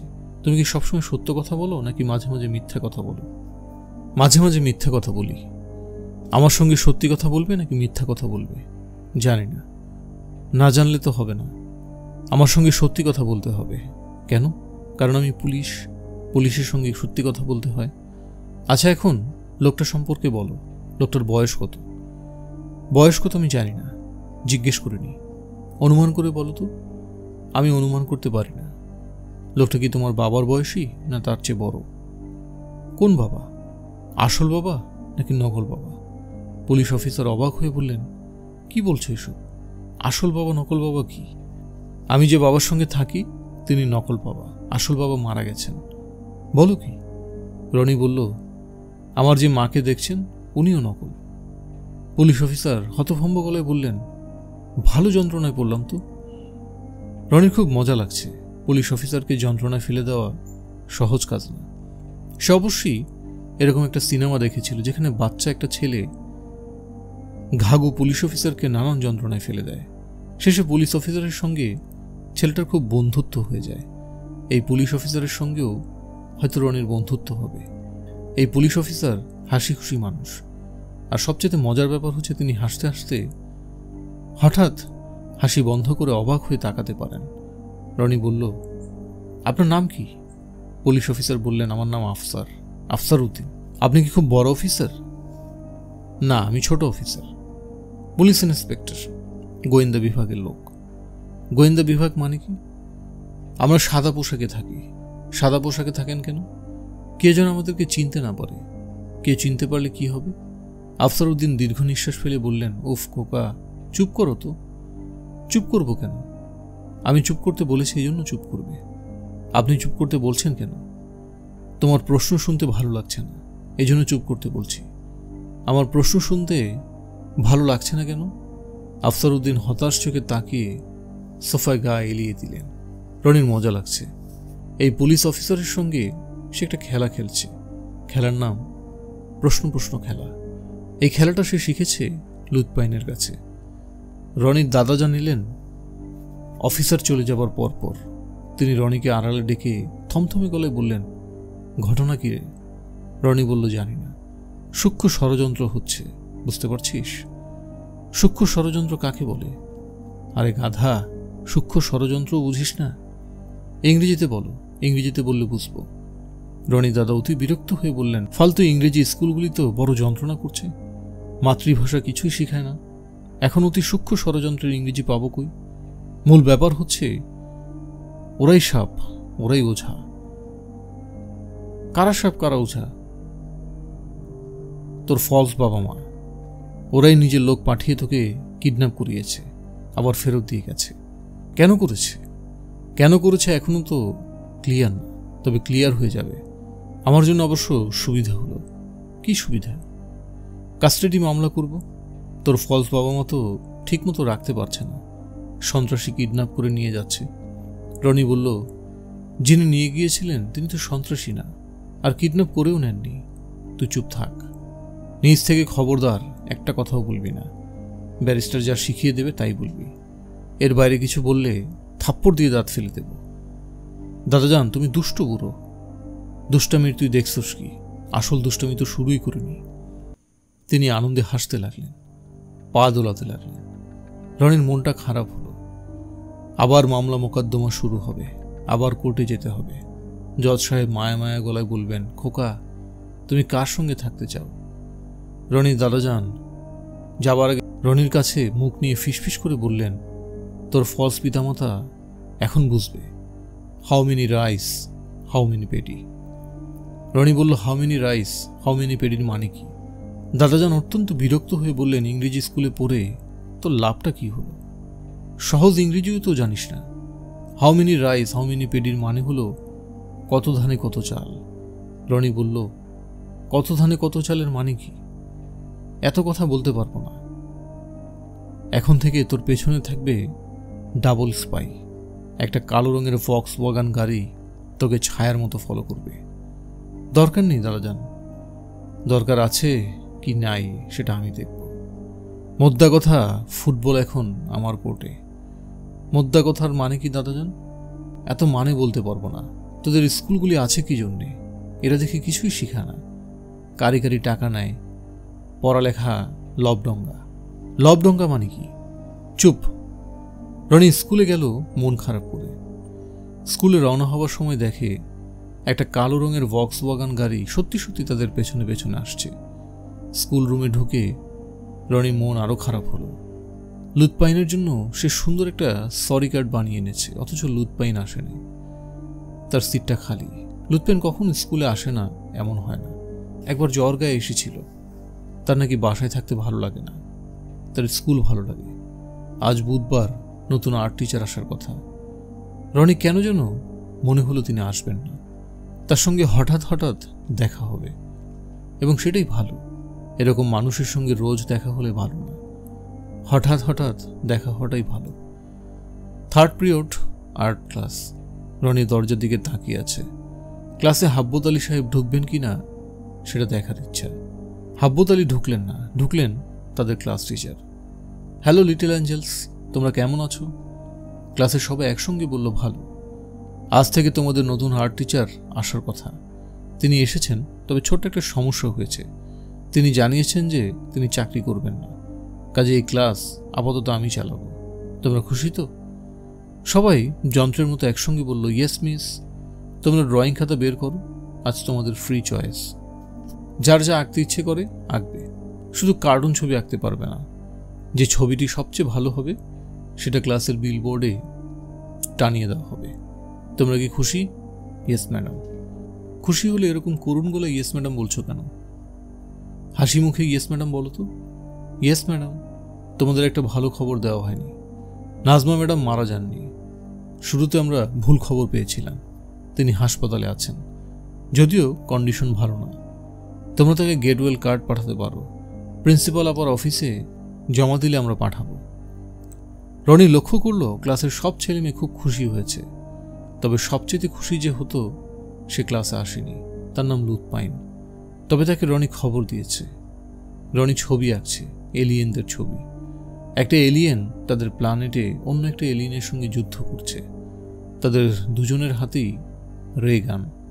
এলিয়েনদের চেহারা ভয়ঙ্কর, সারা মুখ ভর্তি চোখ, চোখগুলি বিড়ালের চোখের মতো।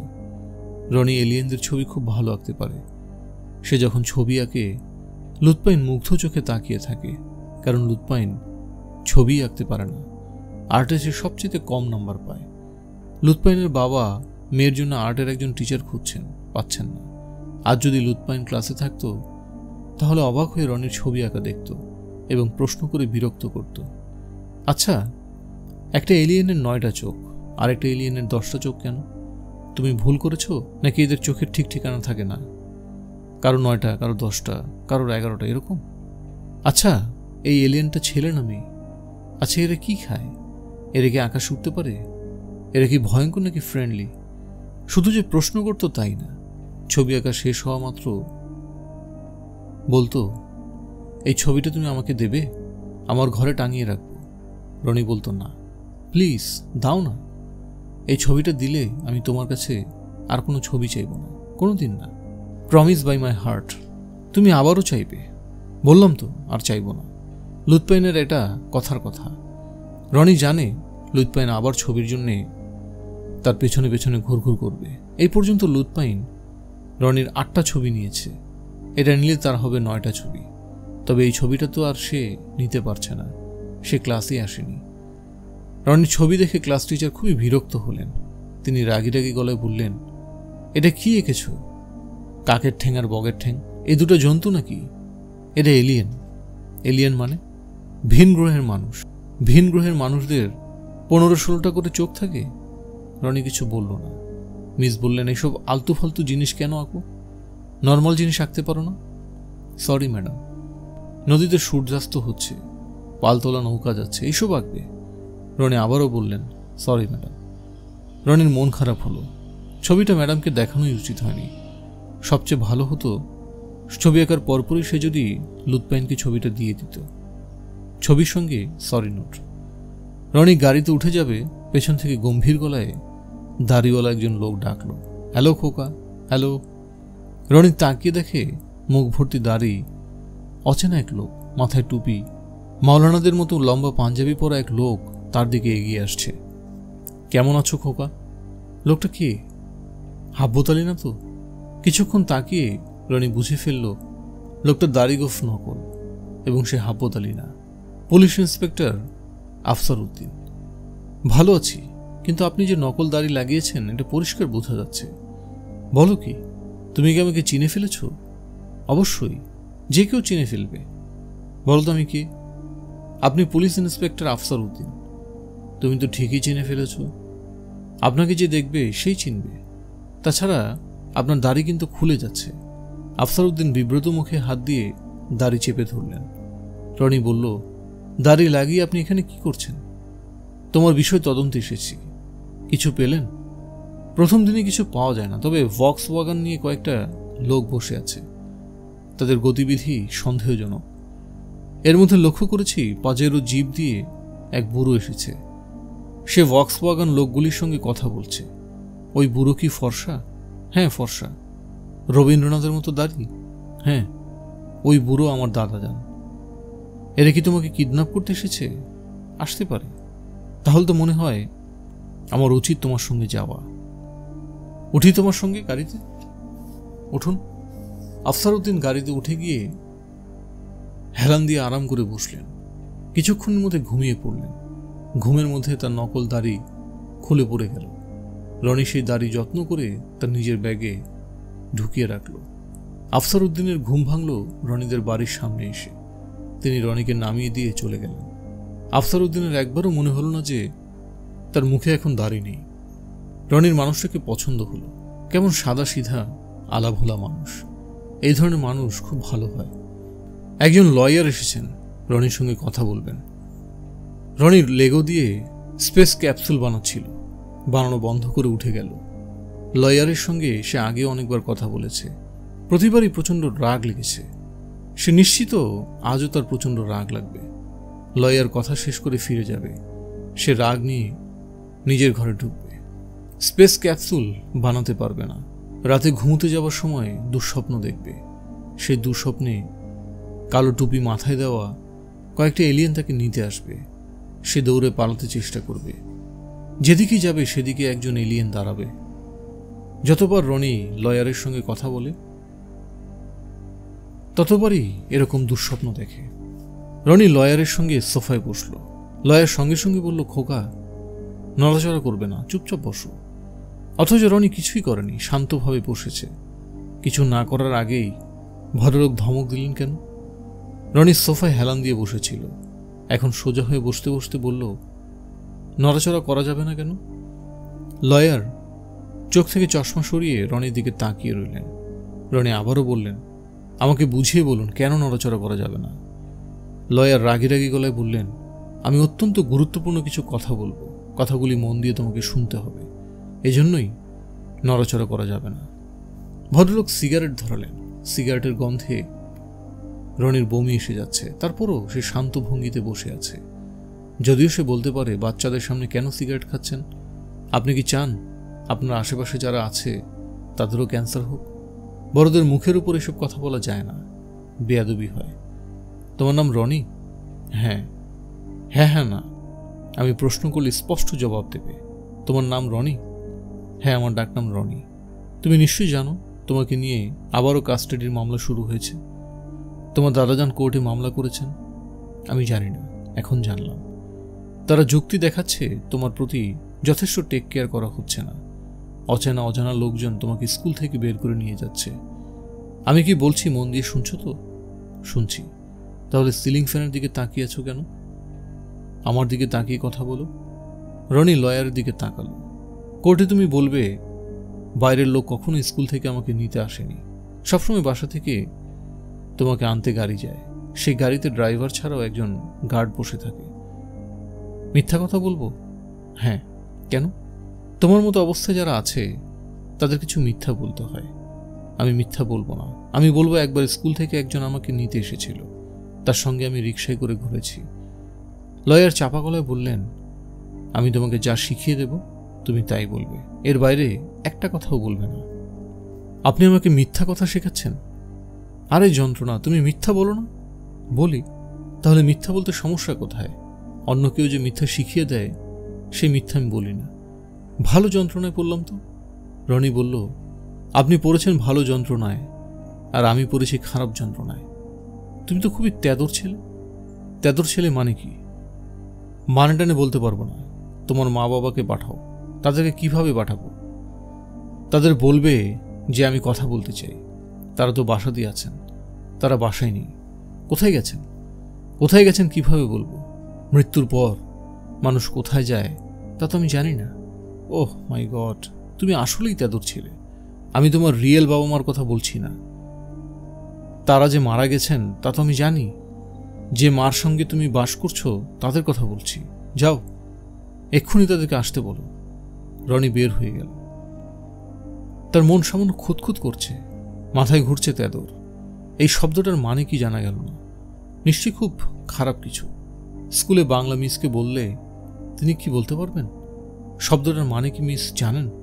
তাহলে অবশ্যই বলতে পারবেন। মার না জানলে রেগে যাবেন, ধমক দিয়ে বলবেন, সবসময় আজে বাজে প্রশ্ন করো কেন? রাত 10টা। রনির রাতের খাবার খাওয়া হয়ে গেছে। এখন তাকে দুধ খেতে দেওয়া হবে। দুধ খাবার পর দাঁত মেজে ঘুমোতে যেতে হবে। রনি নিশ্চিত দাঁত মাজার সময় তার বমি হয়ে যাবে। তারপরও সে দুধের জন্য অপেক্ষা করছে। দুধ নিয়ে আসবেন ইদ্রিস চাচা। তার হাতে গ্লাস নিয়ে রাজ্যের গল্প শুরু করবেন। বেশিরভাগই ভূতের গল্প। একবার তিনি নাকি গন্ধ কাটা ভূতের সঙ্গে কুস্তি করেছিলেন। ভূতটা শেষ পর্যন্ত তাকে কামড়ে ধরেছিল। সেই কামড়ের দাগ তার ডান পায়ে এখনো আছে। হঠাৎ রনির মনে হলো ইদ্রিস চাচার সঙ্গে একটা মজা করলে কেমন হয়। তার স্কুল ব্যাগে পুলিশ ইন্সপেক্টর সাহেবের দাড়িটা আছে। দাড়িটা সে যদি গালে লাগায় তাহলে কেমন হয়? গায়ে থাকবে সাদা চাদর, মুখ ভর্তি দাড়ি, মাথায় একটা ক্যাপ। সে রকিং চেয়ারে বসে দোল খেতে থাকবে। রনির ধারণা ইদ্রিস চাচা এই দৃশ্য দেখে ভয়ে বিকট চিৎকার দেবে। হাত থেকে দুধের গ্লাস পড়ে যাবে। রনি আজ রাতের জন্য বেঁচে যাবে। গ্লাসে করে ভয়ঙ্কর কুৎসিত ওই পদার্থ তাকে আর খেতে হবে না। দাড়ি লাগিয়ে রকিং চেয়ারে বসতে রনির তেমন ভালো লাগলো না। তার কাছে মনে হচ্ছে সাজাটা ভালোই হয়েছে। মাথায় ক্রিকেটারদের ক্যাপের মতো একটা ক্যাপ পড়ছে। কাভার্ড খুলে লাল চাদর বের করে গায়ে জড়িয়েছে। ছোট সমস্যা হয়েছে, দাড়ি খুলে যাচ্ছে। রকিং চেয়ারে বেশ দুলুনি দেওয়া যাচ্ছে না। রনি ঘরের আলো কমিয়ে দিয়েছে। এখন শুধু টেবিল ল্যাম্প জ্বলছে। রনি অপেক্ষা করছে ইদ্রিস চাচা ঘরে ঢুকে কি করে সেটা দেখার জন্য। তার নিজের বুক ধকধক করছে।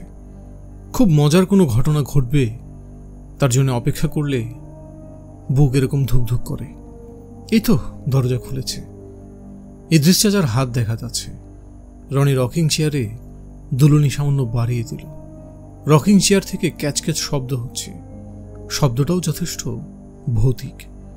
রনি নিজেরই সামান্য ভয় ভয় লাগছে।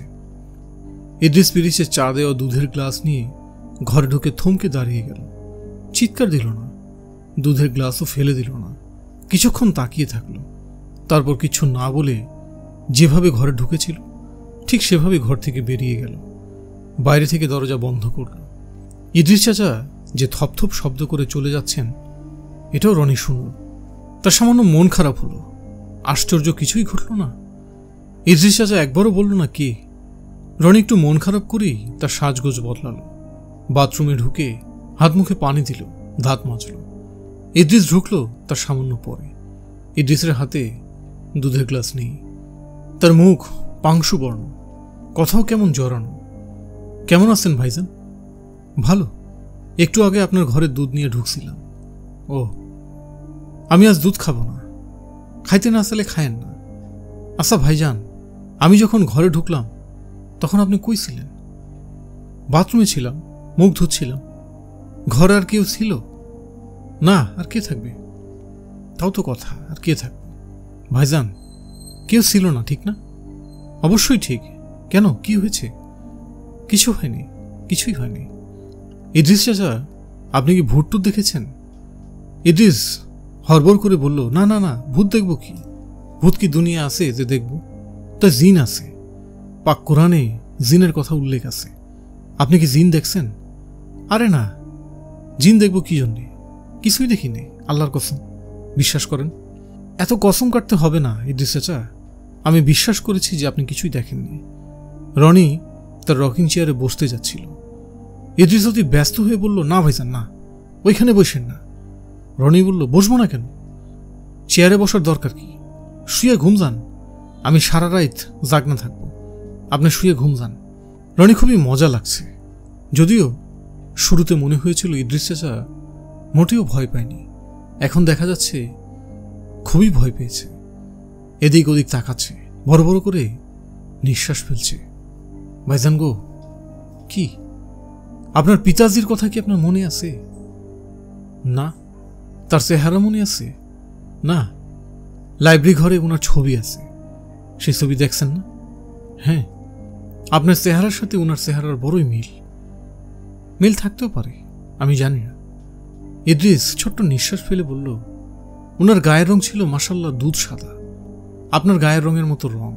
মুখ ভর্তি ছিল জঙ্গল্লা দাড়ি, মাথাত ক্রিকেট ক্যাপ দিয়া যখন বাইর হইত, মাশাল্লাহ। বাবা মাথায় ক্যাপ পরতেন? হ ভাইজান, যাই। ভয় খাইলে আমার ডাক দিয়ে, বাতাসের অগ্রে উসুইটা আসবো। শুধু শুধু ভয় পাবো কেন? অবশ্যই অবশ্যই ভয়ের কি? ভয়ের কিছু নেই। ইদ্রিস ঘর থেকে বের হলো, তার হাঁটা চলাও মনে হয় এলোমেলো হয়ে গেছে। ঘর থেকে বের হবার সময় দরজায় ধাক্কা খেল। ইদ্রিস লাইব্রেরি ঘরে দাঁড়িয়ে আছে, এক দৃষ্টিতে তাকিয়ে আছে রনির বাবার ছবির সামনে। তার হাত পা সামান্য কাঁপছে, ঘন ঘন নিঃশ্বাস পড়ছে। সে 100% নিশ্চিত কিছুক্ষণ আগে এই মানুষটাকে সে রনির ঘরে রকিং চেয়ারে বসে দোল খেতে দেখেছে। এতে কোনো সন্দেহ নাই। সেই দাড়ি, সেই মাথায় হ্যাট, গায়ের চাদর, বোঝাই যাচ্ছে বাবা ছেলের বিপদ দেখে ছেলে টানে চলে এসেছে। এখন সমস্যা হয়েছে, এই ভৌতিক ঘটনা কি ইদ্রিস কাউকে বলবে, না নিজের ভেতর চেপে রাখবে? এত বড় ঘটনা পেটের ভেতর চেপে রাখলে সে পেট ফেপেই মরে যাবে। কাউকে বলতে গেলেও সমস্যা, কেউ বিশ্বাস করবে না, উল্টা তাকে পাগল ভাববে। কণ্ঠকাটা ভূতের সঙ্গে কুস্তির ব্যাপারটাই কেউ বিশ্বাস করে না, এমনকি রনি ভাইজানও না। গল্প শুনে রনি ভাইজান বলছে, কণ্ঠকাটা ভূতের তো মাথাই নেই, যার মাথা নেই সে দাঁত দিয়ে কামড় দিবে কিভাবে? অত্যন্ত খাঁটি কথা, যুক্তির কথা। রনি ভাইজানের এই প্রশ্নের জবাব ইদ্রিস দিতে পারেনি। বাচ্চা ছেলে, কিন্তু বুদ্ধি মারাত্মক। বাপের মতো বুদ্ধি, কিংবা কে জানে, বুদ্ধি বাপের চেয়েও বেশি হইতে পারে। ইদ্রিস টেনশন কমানোর জন্য রান্নাঘরে ঢুকে পরপর 2 কাপ চা এবং 1 কাপ কফি খেল। রনির বাবা, অর্থাৎ বর্তমান বাবা, ঘুমোবার আগে কড়া 1 কাপ কফি খান। কড়া কফি খেলে সবার ঘুম কাটে, ওনার নাকি ভালো ঘুম হয়। সেই কফি ইদ্রিস নিজেই নিয়ে যায়, আজও তাই হলো। ইদ্রিস কফি হাতে উপস্থিত হলো। মাজিদ সাহেব বললেন, খবর সব ভালো? ইদ্রিস বলল, জি। রনি ঘুমিয়ে পড়েছে? জানি না, বাতি নিভা। বাতি নেভা থাকলেও খেয়াল রাখবে, এই বয়সে বাচ্চারা মাঝরাতে জেগে উঠে কম্পিউটারে গেমস খেলে। জি আচ্ছা, খেয়াল রাখবো। ইদ্রিসের চলে যাবার কথা, সে চলে গেল না। মজিদ সাহেবের সামনে দাঁড়িয়ে হাত কচলাতে লাগলো। মজিদ সাহেব বললেন, কিছু বলবে ইদ্রিস? ইদ্রিস নিচু গলায় বলল, জি। বলো।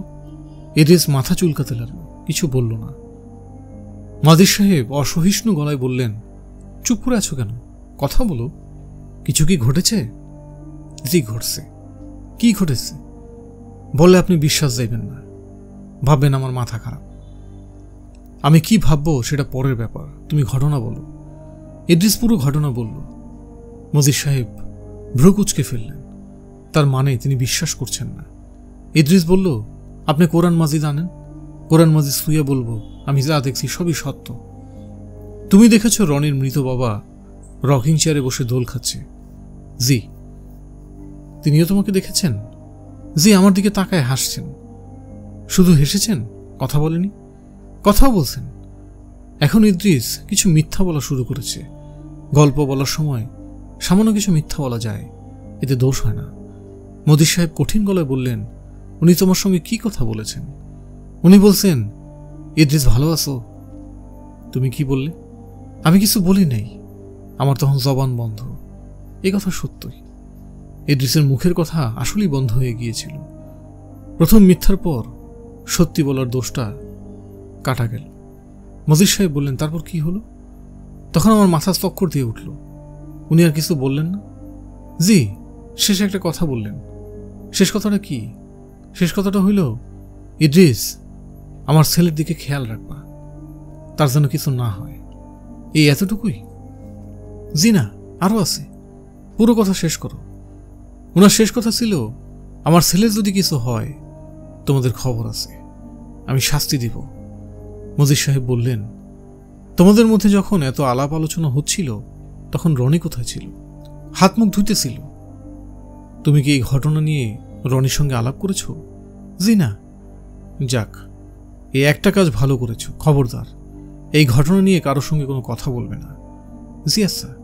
তোমার যা হয়েছে তার নাম হচ্ছে মাথা গরম, এর বেশি কিছু না, বুঝেছ? জি বুঝছি। এই বিষয় নিয়ে তুমি কারোর সঙ্গে কোনো কথাই বলবে না। বাঙালির স্বভাব হলো একজন ভূত দেখলে বাকিরাও ভূত দেখতে থাকে। ইদ্রিস বলল, আমার জবান বন্ধ, আমি কারোর সঙ্গে কোনো কথা বলবো না। সবচেয়ে ভালো হয় যদি তুমি কয়েকদিন ছুটি নিয়ে দেশ থেকে ঘুরে আসো, এতে মাথা ঠান্ডা হবে। জি আচ্ছা, এখন সামনে থেকে যাও। যা বলেছি মনে রাখো, কারোর সঙ্গে এই আলাপ করবে না। ইদ্রিস বলল, আমি যদি এই আলাপ করি তাহলে আমি কাঁচা গু খাই। কাঁচা গু পাকা গু কোনোটাই খেতে হবে না।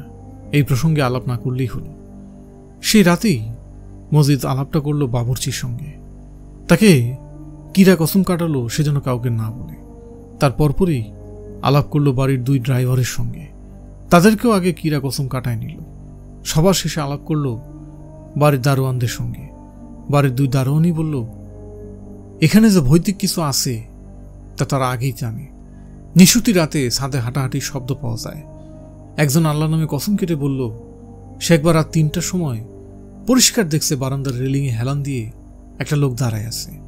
তার মুখ ভর্তি দাড়ি, মাথায় হ্যাট। তার গায়ে টর্চের আলো ফেলতেই লোকটা মিলায় গেল। লুৎপাইন আজ ক্লাসে এসেছে।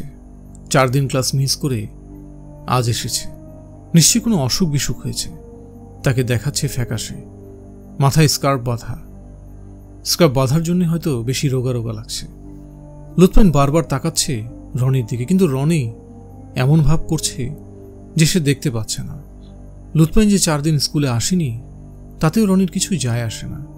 এখন বৈশাখ মাস, অতিরিক্ত গরমে অনেকেরই অসুখ বিসুখ হয়।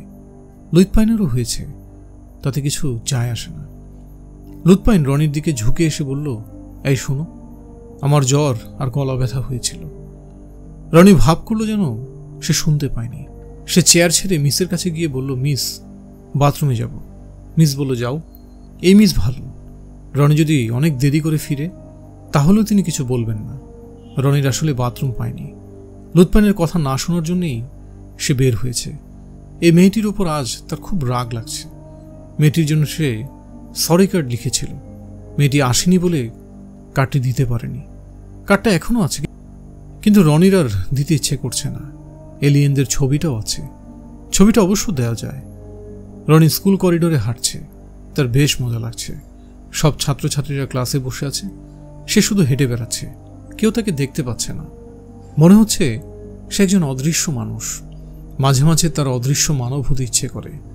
অদৃশ্য মানব হবার কোনো মন্ত্র থাকলে ভালো হতো। H.G. ওয়েলসের ইনভিজিবল ম্যান বইটা আরেকবার পড়ে দেখতে হবে। এই ছেলে, এই! রনি থমকে দাঁড়ালো। প্রিন্সিপাল ম্যাডামের গলা। রনিদের স্কুলের সব ম্যাডামকে আপা বলা যায় কিংবা মিস বলা যায়, শুধু প্রিন্সিপাল ম্যাডামকে বলতে হয়। উনি খুবই রাগী। নাম কি তোমার? রনি। কোন ক্লাস? 4th grade. কোন গ্রুপ? B group. বারান্দায় হাঁটছো কেন? বাথরুমে যাচ্ছি ম্যাডাম। বাথরুমে যাচ্ছ মানে? বাথরুম তো ওইদিকে না। সরি, আমি ভুলে গেছি। বাথরুম কোন দিকে ভুলে গেছো? এর মানে কি? Is anything wrong with you? No madam.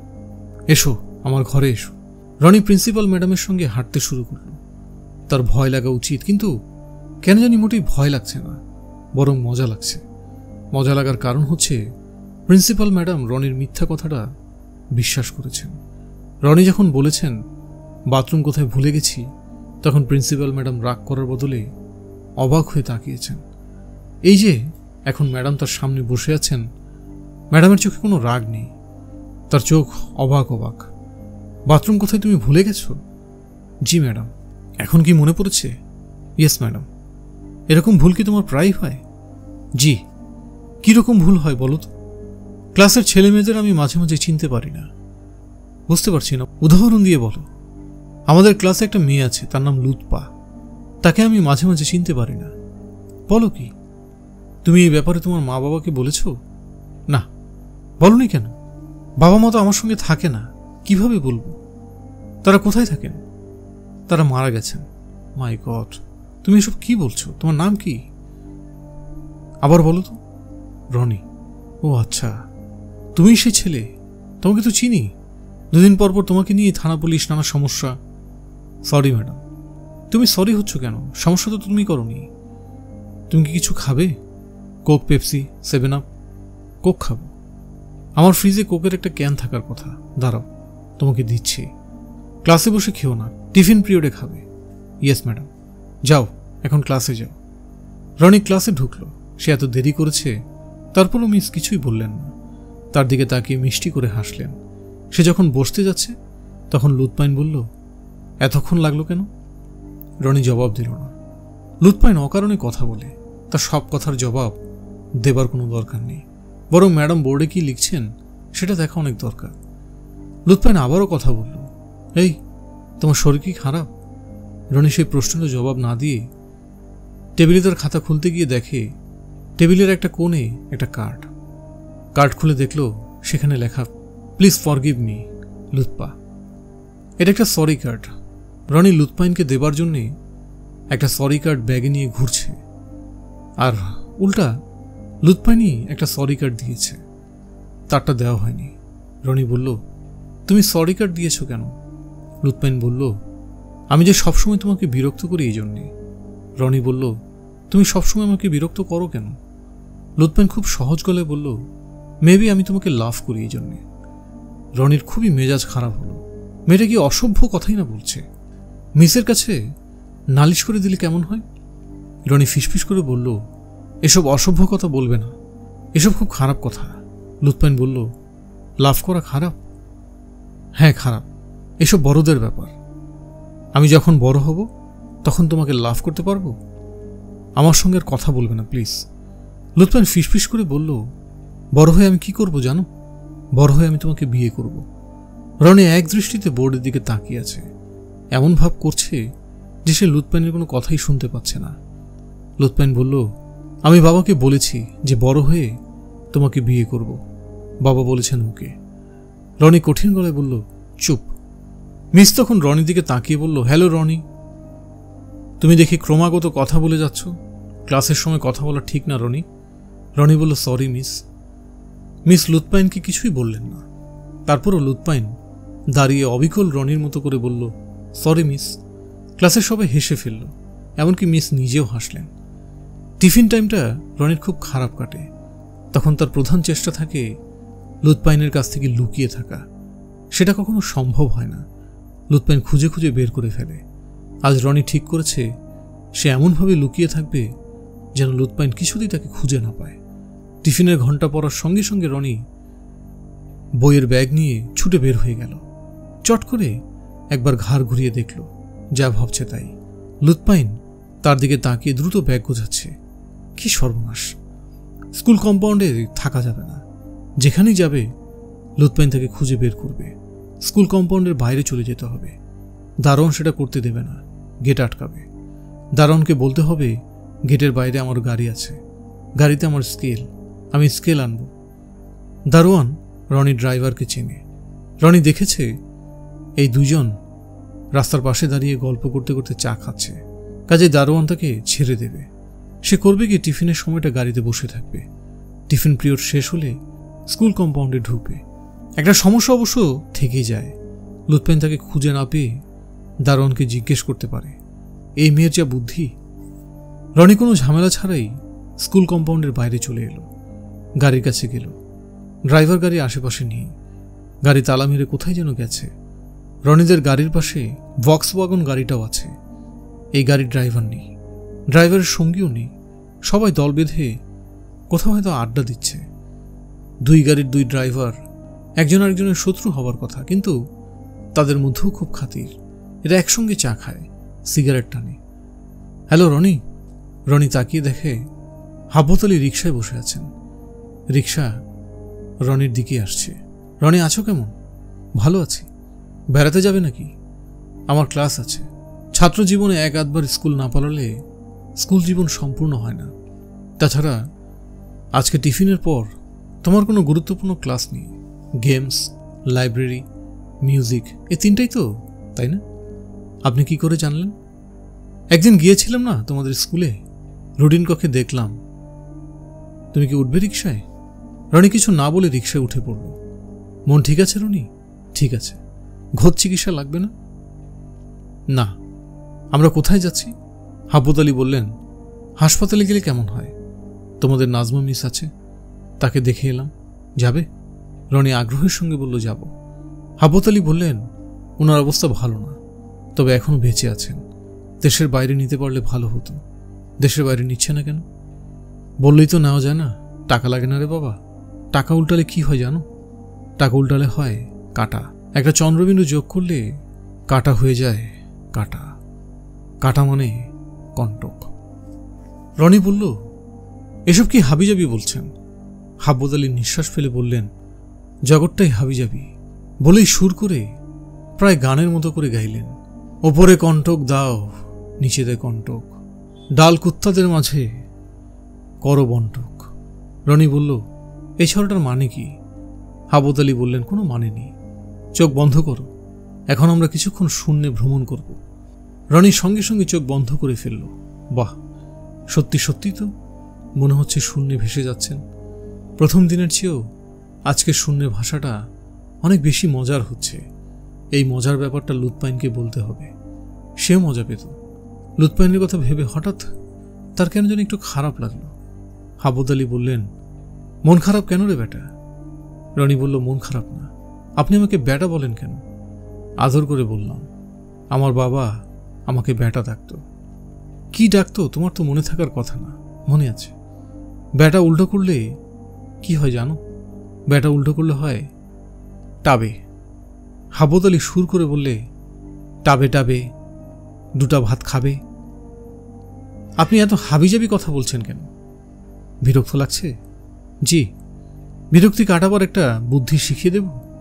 দিন শিখিয়ে। আজ না। আজ না কেন? আমরা হাসপাতালে চলে এসেছি, এই জন্য আজ না।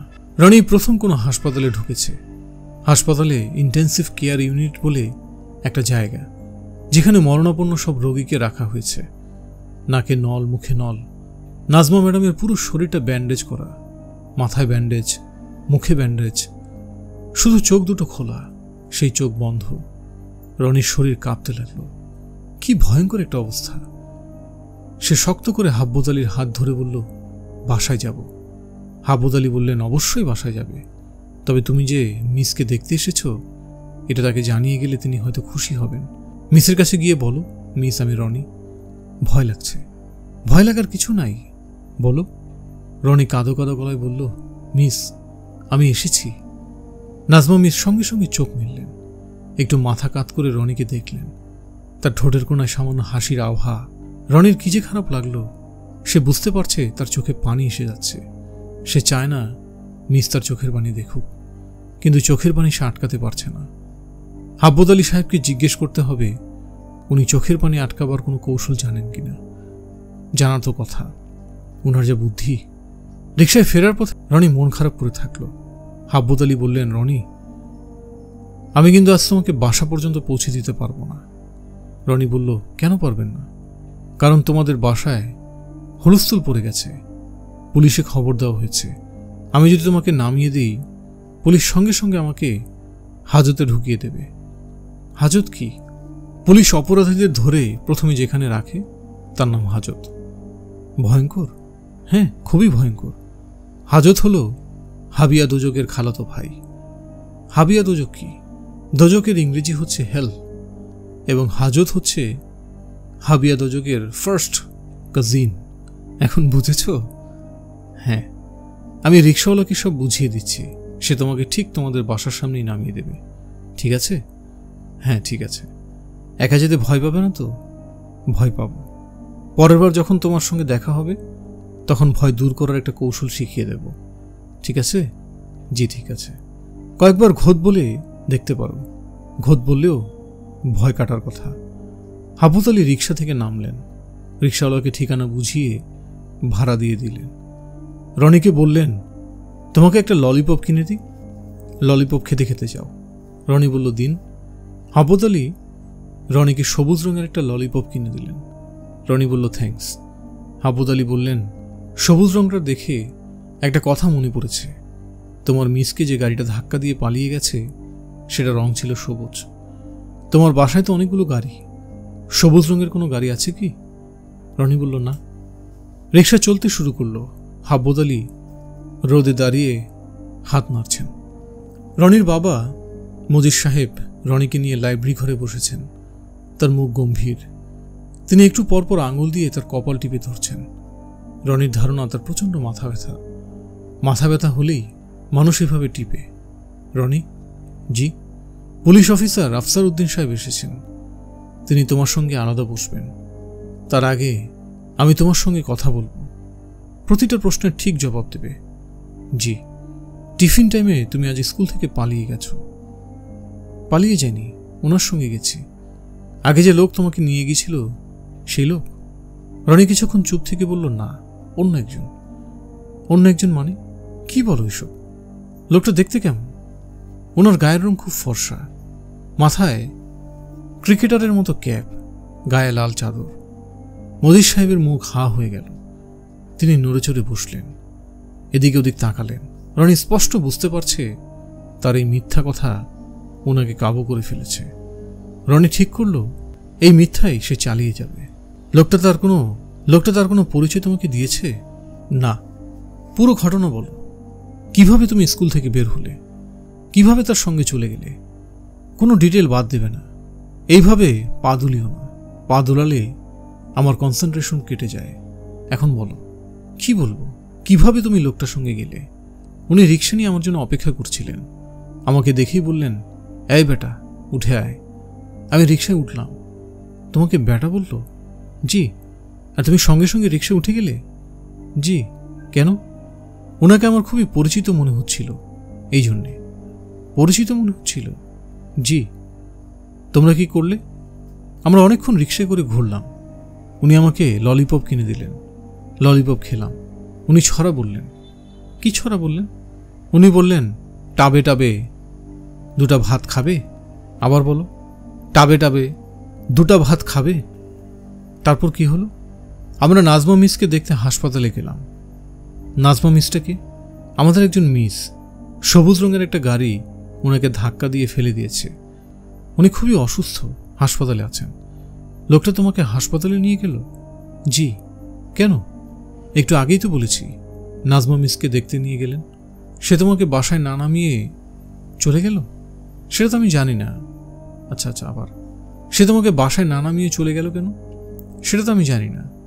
তুমি রিক্সা করে একা একা এসেছো? জি। ভয় পাওনি?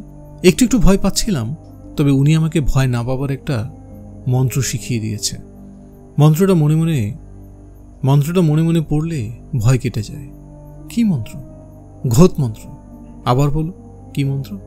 ঘোত মন্ত্র। আচ্ছা ঠিক আছে, আমি তোমাকে আর প্রশ্ন করব না। পুলিশ ইন্সপেক্টর আফসার উদ্দিন তোমার সঙ্গে কথা বলবেন। তার আগে হাত মুখ ধুয়ে নাস্তা খাও। আফসার সাহেবকে আমি তোমার ঘরে পাঠিয়ে দেব। আচ্ছা। রনি লাইব্রেরি ঘর থেকে চলে গেল।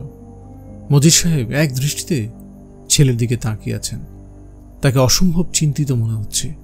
চিন্তার প্রধান কারণ রনি যে ছড়াটা বলল সেই ছড়া। এই ছড়া রনির আসল বাবা বলতেন। রনিকে কোলে নিয়ে দোলাতে দোলাতে বলতেন, টাবে টাবে দুটা ভাত খাবে। রনির এই ছড়া মনে থাকার কোনো কারণ নেই। তাহলে ব্যাপারটা কি? ভৌতিক কোনো ব্যাপার অবশ্যই না। তিনি মনে করেন না রনির মৃত বাবা রনিকে নিয়ে রিকশায় ঘুরেছেন। তবে কিছু একটা ঘটেছে। সে কিছুটা কি? রনিকে নাস্তা দেওয়ার সময় ইদ্রিস মিয়া গলা নিচু করে বলল, আপনারা রিকশা নিয়ে যে ঘুরছে সে কে জানেন? রনি বলল, না। কাউরে যদি না বলেন তাহলে বলতে পারি। আমি কাউকে বলবো না। আল্লাহর কসম কাটেন। বলেন, আল্লাহর কসম কাউরে বলবো না। আল্লাহর কসম কাউরে বলবো না। আপনারা রিকশা নিয়ে ঘুরছে আপনার আসল পিতা। উনি তো মারা গেছেন। ঘটনা তো ওইখানেই। বড়ই জটিল ঘটনা। মৃত মানুষ কি ফিরে আসতে পারে? ক্ষেত্র বিশেষে পারে ভাইজান, ক্ষেত্র বিশেষে পারে। আমি একদিন বড় সাহেবরা আপনার ঘরে দেখছি, চেয়ারে বৈশা দোল খাইতেছে। সত্যি? যদি মিথ্যা বলি আমার মাথার উপর যেন বজ্রপাত হয়। বড় সাহেবের সঙ্গে আমার কথাবার্তাও হয়েছে। কি কথা হয়েছে? আমার জিজ্ঞাসা করছেন, ইদ্রিস মিয়া কেমন আছো? আরো অনেক আলাপ হয়েছে, সেসব আপনারে বলা যাবে না। খুবই জটিল অবস্থা ভাইজান, খুবই জটিল অবস্থা। বাড়িতে পুলিশ আনা হয়েছে, সিআইডি, ডিআইডি। কোনো লাভ নাই। লাভ নেই কেন? এটা এখন পুলিশের বিষয় নাই, অন্য বিষয় হয়ে গেছে। মুন্সি মাওলানা কিছু করলেও করতে পারে। দেখি আপনার জন্য কোনো তাবিজ কবচের ব্যবস্থা করতে পারি কিনা। তাড়াতাড়ি নাস্তা শেষ করেন। আপনার ঘরে পুলিশ অফিসার বসা। আফসার সাহেব রনির ঘরে ঢুকে খুবই মজা পাচ্ছেন। আগ্রহ নিয়ে রনির খেলনা দেখছেন। একটা খেলনা তার মন হরণ করেছে। কাচের একটা পাখি তার সামনে রাখা বাটিতে চুমুক দিয়ে পানি খেয়েই যাচ্ছে। পাখির তৃষ্ণা দূর হচ্ছে না। তিনি রনিকে জিজ্ঞেস করলেন, এই খেলনাটা কি ব্যাটারিতে চলে? রনি বলল, না। আফসার উদ্দিন বললেন, ব্যাটারি ছাড়া এটা কিভাবে হচ্ছে? রনি বলল, আপনি তো ডিটেকটিভ, আপনি বের করুন। সায়েন্সের ব্যাপার তো বুঝতে পারছি না। জিনিসটা খুবই ইন্টারেস্টিং। পাখিটার পানি খাওয়া বন্ধ হওয়ার কোনো উপায় আছে? হাত দিয়ে ধরলে পানি খাওয়া বন্ধ হবে, ছেড়ে দিলে আবার পানি খাওয়া শুরু করবে। আফসার উদ্দিন এসেছেন রনিকে জিজ্ঞাসাবাদ করতে। এখন তার কাজ হচ্ছে কিছুক্ষণ পরপর হাত দিয়ে ধরে পাখির পানি খাওয়া বন্ধ করা, আবার হাত দিয়ে ছেড়ে দিয়ে পানি খাওয়া শুরু করা। রনি রকিং চেয়ারে দোল খেতে খেতে ভদ্রলোকের কাণ্ড কারখানা দেখছেন এবং বেশ মজা পাচ্ছেন। কোনো বয়স্ক মানুষকে সে বাচ্চাদের খেলনা নিয়ে এভাবে খেলতে দেখেনি। আপনার একটা জিনিস কিন্তু আমার কাছে আছে। আফসার উদ্দিন বললেন, কি জিনিস? আপনার নকলদারি। আজ যাবার সময় নিয়ে যাবেন। আমার নকলদারি তোমার কাছে গেল কিভাবে? আপনি চিন্তা করে বের করুন কিভাবে আমার কাছে গিয়েছে। আপনি ডিটেকটিভ মানুষ, ডিটেকটিভদের অনেক বুদ্ধি হয়। ফেলুদার অনেক বুদ্ধি। ফেলুদা কি? ফেলুদাকে আপনি জানেন না? না তো? খুব নাম করা ডিটেকটিভ। জানি না তো? ফেলুদার খুবই বুদ্ধি। যত বড় ক্রিমিনাল হোক ফেলুদার হাতে ধরা পড়বেই। আপনি না এসে আমার কাছে যদি ফেলুদা আসতেন তাহলে তিনি সঙ্গে সঙ্গে বলতে পারতেন কোন সবুজ গাড়িটা নাজমা ম্যাডামের রিকশাকে ধাক্কা দিয়েছে। উনি সঙ্গে সঙ্গে সবুজ গাড়ির ড্রাইভারকে অ্যারেস্ট করে ফেলতেন।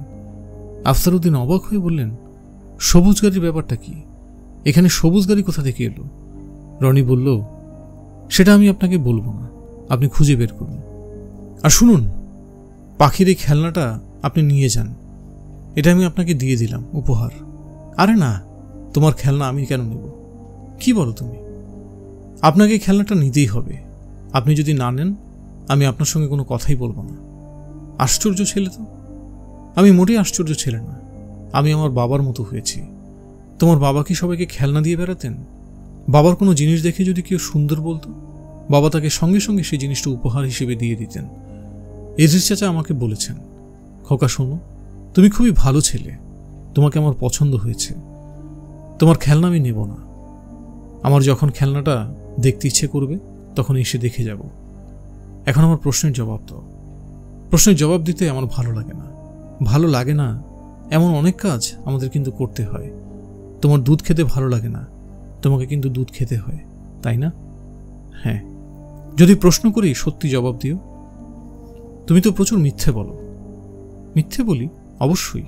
আজ যে লোকটার কথা বললে, মাথায় ক্রিকেটারের হ্যাট, তার গায়ে লাল চাদর, সবই মিথ্যে। তোমাকে ছড়া বলেছে, ডাবে ডাবে দুটা ভাত খাবে, এই ছড়াটার ব্যাপারটা তুমি জানো। ইদ্রিস মিয়া তোমাকে তোমার বাবার বিষয়ে গল্প করার সময় এই ছড়ার কথা বলেছে। লোকটার বর্ণনাও তুমি ইদ্রিসের কথা অনুযায়ী বলেছ, যাতে সবাই মনে করে তুমি তোমার বাবাকে রিকশায় দেখেছ। তুমি তোমার বাবাকে নিয়ে এক ধরনের রহস্য তৈরি করার চেষ্টা করছো। রনি রকিং চেয়ারে দুলুনি বন্ধ করে তাকিয়ে আছে। এখন তার কাছে মনে হচ্ছে লোকটার বুদ্ধি ফেলুদার মতো না হলেও খুব কমও না। রনি? জি? ইদ্রিস মিয়া যে বলে তোমার ঘরে সে তোমার বাবাকে দেখেছে, তা কি তুমি জানো? জানি। সে কি দেখেছে সেটা জানো? কি দেখেছে? সে তোমাকেই দেখেছে।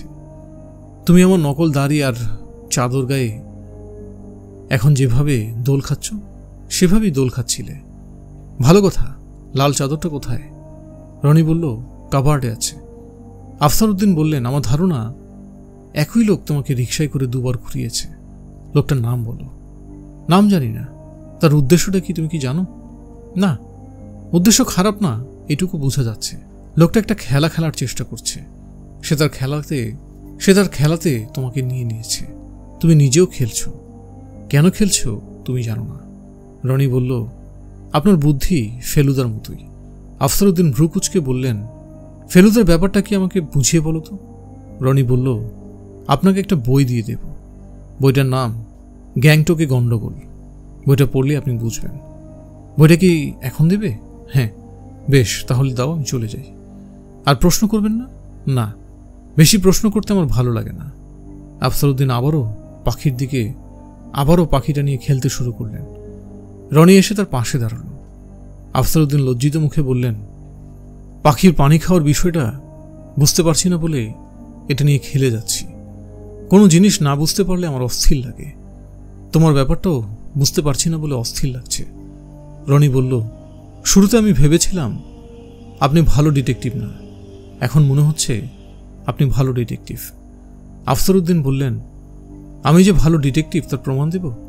তুমি যে লোকটার সঙ্গে রিকশায় করে ঘুরেছ, তার নাম তুমি জানো, তাকে তুমি চেনো। মিথ্যে করে বলছো তাকে তুমি চেনো না। লোকটার নাম হাব্বত আলী। এই বাড়িতে আগে এসেছিল। আপনি কিভাবে বুঝলেন তার নাম হাব্বত আলী? তুমি একটা বুদ্ধিমান ছেলে নিতান্তই অপরিচিত কারোর সঙ্গে রিকশা উঠবে না।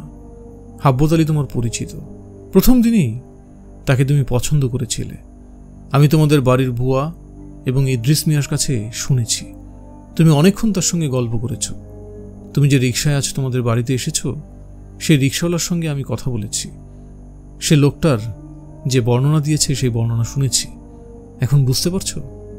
হ্যাঁ। এরপরও কি তুমি আমার সঙ্গে মিথ্যা কথা বলবে? না। Very good. এখন বইটা দাও, চলে যাই। আফসার উদ্দিন বই নিয়ে চলে গেলেন। রাতে ঘুমোতে যাবার আগে রনিকে টেলিফোন করল লুৎপাইন। তার গলা ভারী, গলাটা শোনাচ্ছে অন্যরকম, মনে হচ্ছে একটা ছেলে কথা বলছে। রনি বলল, কে? আমি লুৎপা। তোমার গলা এরকম শোনাচ্ছে কেন? আমার জ্বর এসেছে। জ্বর এলে আমার গলা অন্যরকম হয়ে যায়। কাল আমি স্কুলে যাব না। স্কুলে না যেতে পারলে যাবে না, আমাকে বলছো কেন? তুমি স্কুলে গিয়ে যখন দেখবে আমি নেই, তখন তোমার মন খারাপ লাগবে।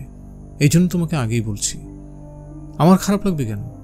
কারণ তোমার সঙ্গে আমার লাভ হয়েছে, এই জন্যে। তুমি এরকম অসভ্য কথা আর কখনো আমাকে বলবে না। আচ্ছা, বলবো না। আর আমাকে কখনো টেলিফোন করবে না। আচ্ছা, করব না। আমার কাছে কখনো ছবি চাইবে না। তোমাকে আমি আর কোনো ছবি এঁকে দেব না। যেগুলি দিয়েছ সেগুলি কি ফেরত নিয়ে যাবে? নিতেও পারি। প্লিজ ফেরত নিও না। তুমি যদি আমাকে আর টেলিফোন না করো তাহলে ফেরত নেব না, আর টেলিফোন করব না। প্রমিস? লুৎপা বলল, প্রমিস। বলতে বলতে তার কান্না পেয়ে গেল। সে কেঁদে ফেলল, তবে কোনো শব্দ করল না। তারপরও কি করে যেন রনি ব্যাপারটা বুঝতে পারল। সে গম্ভীর হয়ে বলল, কাঁদছো কেন? লুৎপাইন ফোবাতে ফোবাতে বলল, আমার জ্বর এসেছে, মাথা ব্যথা করছে, এই জন্য কাঁদছি। রনি খট করে টেলিফোনটা নামিয়ে রাখল। লুৎপাইন ক্লাসে আসেনি। রনির পাশের চেয়ারটা খালি। রনির মনে হলো ক্লাসে আজকের দিনটা তার ভালো যাবে। কেউ তাকে বিরক্ত করবে না, একটু পরপর বলবে না, এই কি করছো, ছবি আঁকছো নাকি, একটু দেখি, এই ছবিটা আমাকে দেবে।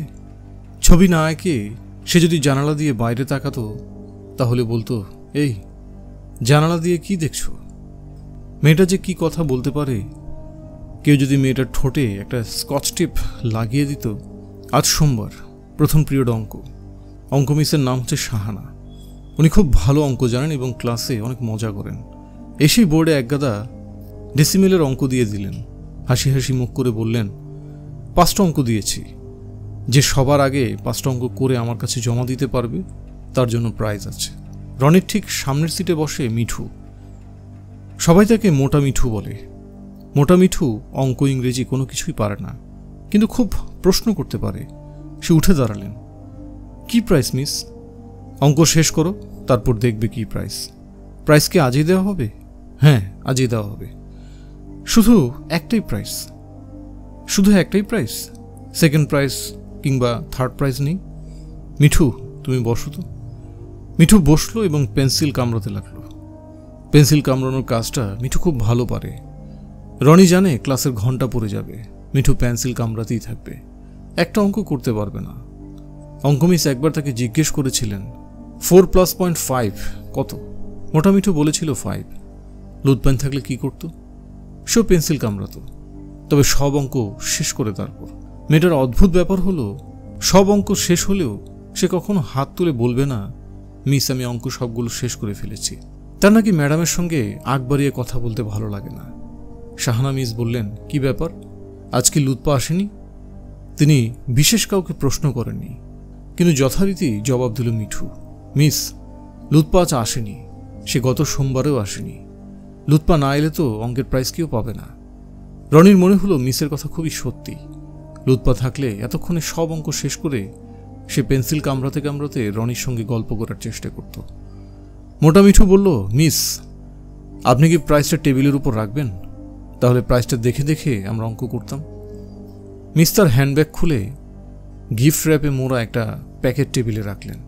প্যাকেটের সাইজ দেখে রনির কাছে মনে হলো চকলেট। লুৎপা চকলেট পেলে খুবই খুশি হতো। মেয়েটা এমন চকলেট খেতে পারে, তার ব্যাগে সবসময় চকলেট থাকে। 5টা অঙ্কের ভেতর রনি 4টা করে ফেলেছে, আর একটা শুধু বাকি। যে 4টা করেছে রনির ধারণা সেগুলো শুদ্ধ হয়েছে। 5 নম্বরটা ঠিকমতো করে ফেলতে পারলে চকলেটের প্যাকেটটা সেই পাবে। রনি চকলেট পছন্দ করে না। সে ঠিক করে রাখলো, যদি প্রাইসটা সে পায় তাহলে লুৎপাইনকে দিয়ে দেবে, তবে নিজের হাতে দেবে না, লুৎপাইনের চেয়ারে রেখে দেবে। সঙ্গে একটা নোট রাখবে, নোটে লেখা থাকবে ফর ইউ। লুৎপাইন খুবই অবাক হবে, ভ্রু কুচকে চিন্তা করে বের করার চেষ্টা করবে, কে দিল চকলেটের প্যাকেট? রনি। হ্যালো রনি। রনি 5 নম্বর অঙ্কটা মাত্র শুরু করেছে, তার ধারণা এই অঙ্কটাও সে পারবে। ঠিক তখনই মিস ডাকলেন। রনি উঠে দাঁড়ালো। মিস বললেন, রনি তুমি প্রিন্সিপাল আপার ঘরে যাও, তোমার বাবা টেলিফোন করেছেন, জরুরি, অঙ্ক খাতা আমার কাছে দিয়ে যাও। রনির মোটেও যেতে ইচ্ছে করছে না, কারণ সে জানে এমন কোনো জরুরি ব্যাপার না। তারপরেও সে গেল। তার মনটা খারাপ হয়েছে, কারণ তার মনে হচ্ছে 5 নম্বর অঙ্কটা সে পারবে। কে রনি? হ্যাঁ। হ্যাঁ কি বলো? জি জি। শোনো, আজ টিফিন টাইমে তুমি স্কুল কম্পাউন্ড থেকে বের হবে না। আচ্ছা। প্রাইভেট অ্যারেঞ্জমেন্টে আমি তোমার জন্য একটা সিকিউরিটির লোক রেখেছি, সে সবসময় তোমাকে চোখে চোখে রাখবে। আচ্ছা। সে ডিউটি শুরু করবে আজ বিকেল 3টা থেকে, অর্থাৎ তোমার স্কুল ছুটির পর থেকে। আবার হু বলছো কেন? বলো জি কিংবা ওকে। ওকে। সিকিউরিটি লোকের নাম রুস্তম, সে এক্স আর্মিম্যান। ওকে। তোমার দারজান খুবই ঝামেলা করছেন, তিনি আমার নামে ফৌজদারি মামলা করেছেন। তার ধারণা আমি লোক দিয়ে বিভিন্ন সময় তোমাকে কিডন্যাপ করাচ্ছি। বদ্ধ উন্মাদ না হলে এমন আইডিয়া তার মাথায় কি করে আসে কে জানে। এই উন্মাদ আজ বিকেলে বাড়িতে আসবে, তুমি তার সঙ্গে কথা বলবে না। কেন কথা বলবো না? একজন উন্মাদের সঙ্গে কথা বলার কোনো মানে হয় না, এই জন্যে কথা বলবে না। ওকে। টেলিফোন শেষ করে ক্লাসে ফিরে রনি দেখে অঙ্ক মিসের পরীক্ষা শেষ হয়েছে। প্রাইজটা পেয়েছে সে। কেউ 4টা অঙ্ক শুদ্ধ করতে পারেনি, শুধু রনি পেরেছে। শাহানা মিস বললেন, আমার কথা ছিল 5টা অঙ্ক শুদ্ধ করতে হবে, তুমি 5টা করতে পারোনি। এই ফল্ট তোমার না, তোমাকে আমি প্রিন্সিপাল আবার ঘরে পাঠিয়েছিলাম, কাজেই তোমাকে পুরস্কার দেওয়া হচ্ছে। মোটা মিঠু বলল, মিস এটা ফেয়ার না, আমি প্রচেষ্টা করেছি। মিঠু, তুমি কি চুপ করে বসবে? না মিস, আমি বসবো না। ঠিক আছে, তুমি দাঁড়িয়ে থেকে পেন্সিল কামড়াও। মিস, আমি বাজি রাখতে পারি রনি 5 নম্বর অঙ্কটা পারবে না। লুৎপা থাকলে পারত, ও পারবে না। ওকে প্রাইজ দেওয়া যাবে না মিস, আমি প্রচেষ্টা করেছি। মোটা মিঠু প্রোটেস্ট করে দাঁড়িয়ে থাকতে থাকতেই অঙ্ক ক্লাস শেষ হলো। পরের ক্লাস সায়েন্সের মিস ক্লাসে ঢুকেই বললেন, রনি কোথায়? রনি উঠে দাঁড়ালো। মিস বললেন, প্রিন্সিপাল আপার ঘরে যাও, তোমার জরুরি টেলিফোন এসেছে। মোটা মিঠু বলল, প্রতি ক্লাসেই রনির একটা করে জরুরি টেলিফোন আসে, আর সে ক্লাস ফাঁকি দিয়ে ঘুরছে। I protest. রনি ইচ্ছে করছে বলে, আমি টেলিফোন ধরব না। আমি নিজেও প্রোটেস্ট করছি, সেটা বলা সম্ভব না। রনি প্রিন্সিপাল আপার ঘরের দিকে রওনা হলো। এখন কে টেলিফোন করেছে কে জানে। বাবা কি আবার করেছেন? নতুন আরেকজন সিকিউরিটি গার্ডের কথা বলবেন? নাকি মা করেছেন? নাকি অন্য কেউ? হ্যালো রনি। এই গাধা, আমাকে চিনতে পারিস না? না, আপনি কে? আমি তোর দাদা যান। ও আচ্ছা কি বল। সালাম আলাইকুম। সালাম আলাইকুম। তোর ফলস বাবা তোকে নিয়ে যে কাণ্ড কারখানা শুরু করেছে সেটা তো আর সহ্য করা যায় না। ওর নামে শিশু নির্যাতন আইনে মামলা ঠুকে দিয়েছি। মজা টের পাবে, মজা কত প্রকার এবং কি এক ধাক্কায় বুঝে ফেলবে। ও আচ্ছা করিস না, মন দিয়ে শোন কি বলছি। তোর স্কুল ছুটি হবে কটায়? 3টায়। 3টার আগে আমি গাড়ি তোর স্কুলের গেটের সামনে থাকবে, সঙ্গে আমার লোকজনও থাকবে। তুই আমার গাড়িতে উঠবি, সবুজ রঙের পাজারো গাড়ি, ড্রাইভারের নাম সালাম। কি রঙের গাড়ি? সবুজ রঙের গাড়ি, পাজেরো। সবুজ রং? হ্যাঁ সবুজ। তুই কি কানে ঠসা দিয়ে গেছিস? এক কথা কতবার করে বলতে হবে? দাদাজান, তুমি কি সবসময় এই গাড়িতে চড়ো? কি ধরনের কথা বলছিস? এই গাড়িতে চড়বো নাকি অন্যের গাড়িতে চড়বো? আমাদের স্কুলের একজন মিস রিক্সা করে যাচ্ছিলেন, তখন সবুজ রঙের একটা গাড়ি ধাক্কা দিয়ে তাকে ফেলে দেয়। তাতে কি হয়েছে? বাংলাদেশে গিয়ে একটাই সবুজ রঙের গাড়ি? ফাজিল ছেলে, অতিরিক্ত কথা বলা শিখে গেছিস। যেটা বলছি সেটা করবি। স্কুল ছুটি হওয়া মাত্র আমার গাড়িতে গিয়ে উঠবি। ড্রাইভারের নাম মনে আছে তো? মনে আছে। নাম বল। ড্রাইভারের নাম সালাম। Good boy. টেলিফোন রাখলাম। এতদিন তোর ফলস বাবা তোকে কিডন্যাপ করত, আজ করবে আসল দাদা। রনিদের স্কুল ছুটি হলো 3টায়। 3:20 মাথায় সব ছেলে মেয়ে চলে গেল। রনিকে কোথাও পাওয়া গেল না। বিরাট হইচই পড়ে গেল। স্কুলের 2জন দারোয়ান, একজন বলল, মোটামতো কালো একজন লোকের হাত ধরে রনি বের হয়েছে। অন্য দারোয়ান বলল, সে দেখছে ফর্সা লম্বা একটা লোক রনির স্কুল ব্যাগ এবং পানির ফ্ল্যাক্স হাতে নিয়ে যাচ্ছে। রনি গেছে লোকটার পেছনে। দারোয়ান 2জনকেই পুলিশ ধরে নিয়ে গেল জিজ্ঞাসাবাদের জন্য। স্কুলের প্রতিটি ঘর খোঁজা হলো, বাথরুম খোঁজা হলো, যদি রনি কোথাও ঘাপটি মেরে বসে থাকে। রাত 8টায় টিভি নিউজে রনির খবর প্রচার করা হলো। বাংলাদেশের প্রতিটি থানায় ওয়্যারলেসে খবর পাঠানো হলো। ঢাকা শহরের প্রতিটি রাস্তায় মাইকে করে বলা হতে লাগলো, রনি নামের একটা ছেলে হারিয়ে গেছে। তার বয়স 9, তার গায়ের রং ফর্সা, কোকড়ানো চুল, তার পরনে সাদা শার্ট এবং নীল প্যান্ট। রনি হারিয়ে যাবার খবরে তার দাদাজান খুশি হলেন। তিনি দাঁত মুখ খিচিয়ে বলতে লাগলেন, এইবার এরা মজা বুঝবে, এখন বুঝবে কত ধানে কত চাল। আমি তো সহজে ছাড়ব না, হত্যা মামলা ঠুকে দেব। শিশু হত্যা, বাপমা 2জন স্ট্রেইট ফাঁসির দড়িতে ঝুলবে। লুৎপা খবরটা পেয়েছে টিভি থেকে। খবরটা জানার পর থেকেই সে কাঁদছে। লুৎপার বাবা মেয়েকে শান্ত করার অনেক চেষ্টা করেছেন, কিছুতে কিছু হয়নি। এখন লুৎপা দরজা বন্ধ করে ঘরে বসে আছে। রাত প্রায় 10টা। তার জ্বর বেড়েছে। রাতে সে কিছু খায়নি। সে তার বাবাকে জানিয়ে দিয়েছে রনিকে খুঁজে না পাওয়া পর্যন্ত সে কিছুই খাবে না। ঘরের দরজাও খুলবে না। রনি বসে আছে তার স্কুলের ছাদে। স্কুল ছুটি হবার পরপরই সে কাঠগোলাপ গাছ বেয়ে ছাদে উঠে গিয়েছিল। ছাদে ওঠার সময় তার মোটেও ভয় লাগেনি, বরং মজা লেগেছিল। সন্ধ্যার পর থেকে খুবই ভয় লাগছে। চারপাশ কি নির্জন, একটা লোকও নেই। রাতে স্কুলের দারোয়ান থাকতো, দারোয়ানদের পুলিশ ধরে নিয়ে যাওয়ায় আজ দারোয়ানও নেই। রনি বেশ কয়েকবার ছাদের রেলিংয়ের কাছে গিয়ে এই এই বলে চিৎকার করেছে, কেউ তার কথা শুনেনি। দুবার সে কাঠগোলাপের গাছ বেয়ে নামার চেষ্টা করল, সেটাও পারল না। ছাদটা এত উঁচুতে, ছাদ থেকে গাছ বেয়ে নামা অসম্ভব। যতই রাত বাড়ছে তার কাছে মনে হচ্ছে ছাদটা ততই উঁচু হচ্ছে। ছাদের বাঁ এবং ডান পাশে দুটো উঁচু দালান তৈরি হচ্ছে। সন্ধ্যার আগ পর্যন্ত সেই দালানের মিস্ত্রিরা কাজ করছিল। সন্ধ্যার পর তারাও নেই। আকাশে বিদ্যুৎ চমকাচ্ছে, অবশ্যই বৃষ্টি হবে। তখন রনি কি করবে? তাকে বৃষ্টিতে ভিজতে হবে। যদি ঝড় হয়, ঝড় হলে কি করবে? স্কুল ঘরের বারান্দায় একটা বাতি জ্বলছে, কিন্তু ছাদে অন্ধকার। সেই অন্ধকারও বাড়ছে। স্কুলের ছাদটা বিশাল। ছাদের মাঝখানে বড় বড় 3টা পানির ট্যাঙ্ক। কিছুক্ষণ পরপর পানির ট্যাঙ্কে ঘরঘর করে শব্দ হচ্ছে। শব্দ শুনে মনে হয় ট্যাঙ্কের ভেতরে বসে কেউ একজন হাসছে। ভৌতিক কোনো ব্যাপার নিশ্চয়ই। দিঘির পানিতে ভূত থাকতে পারলে ট্যাঙ্কের পানিতে থাকবে না কেন? রনি একবার একটা গল্প পড়েছিল, গল্পের নাম পানিভূত। পানিভূতটা দিঘির পানিতে ডুব দিয়ে থাকত। কোনো ছোট ছেলে মেয়ে দিঘির কাছে এলে হাত বাড়িয়ে তাকে ধরে পানির নিচে নিয়ে যেত। ট্যাঙ্কের পানিতে কি সেরকম কেউ ডুব দিয়ে আছে? সে কি ট্যাঙ্কের ঢাকনা খুলে হাত বাড়িয়ে রনিকে ধরবে? রনির খুব খিদে লেগেছে। সে চকলেট পছন্দ করে না। খিদের কারণে প্রাইস পাওয়া চকলেটের প্যাকেটে সব চকলেট খেয়ে ফেলেছে। এখন তৃষ্ণা লেগেছে। তার পানির বোতলে 1 ফোঁটাও পানি নেই। সে রেলিংয়ে হেলান দিয়ে কিছুক্ষণ কাঁদল। এখন সে বড় হয়েছে, কাঁদা ঠিক না, কিন্তু সে কি করবে? কিছুতেই কান্না থামছে না তার। প্রচণ্ড শব্দে খুব কাছে কোথাও বাজ পড়ল। রনি শব্দ করে কেঁদে উঠল। রনি আছো? রনি? রনি চমকে উঠল। তাকে কে ডাকছে? কে টর্চের আলো ফেলছে রেলিংয়ে? রনি উঠে দাঁড়ালো। এখন টর্চের আলো এসে পড়েছে তার মুখে। কে? রনি? ছাদে ওঠার ব্যবস্থা কি? রনি কান্না চাপতে চাপতে বলল, পেছনে একটা কাঠগোলাপের গাছ আছে, গাছ দিয়ে উঠতে হয়। ভালো ঝামেলার মধ্যে পড়লাম। গাছ কি শক্ত? ডাল ভেঙে নিচে পড়ব না তো? রনির কান্না থেমে গিয়েছিল।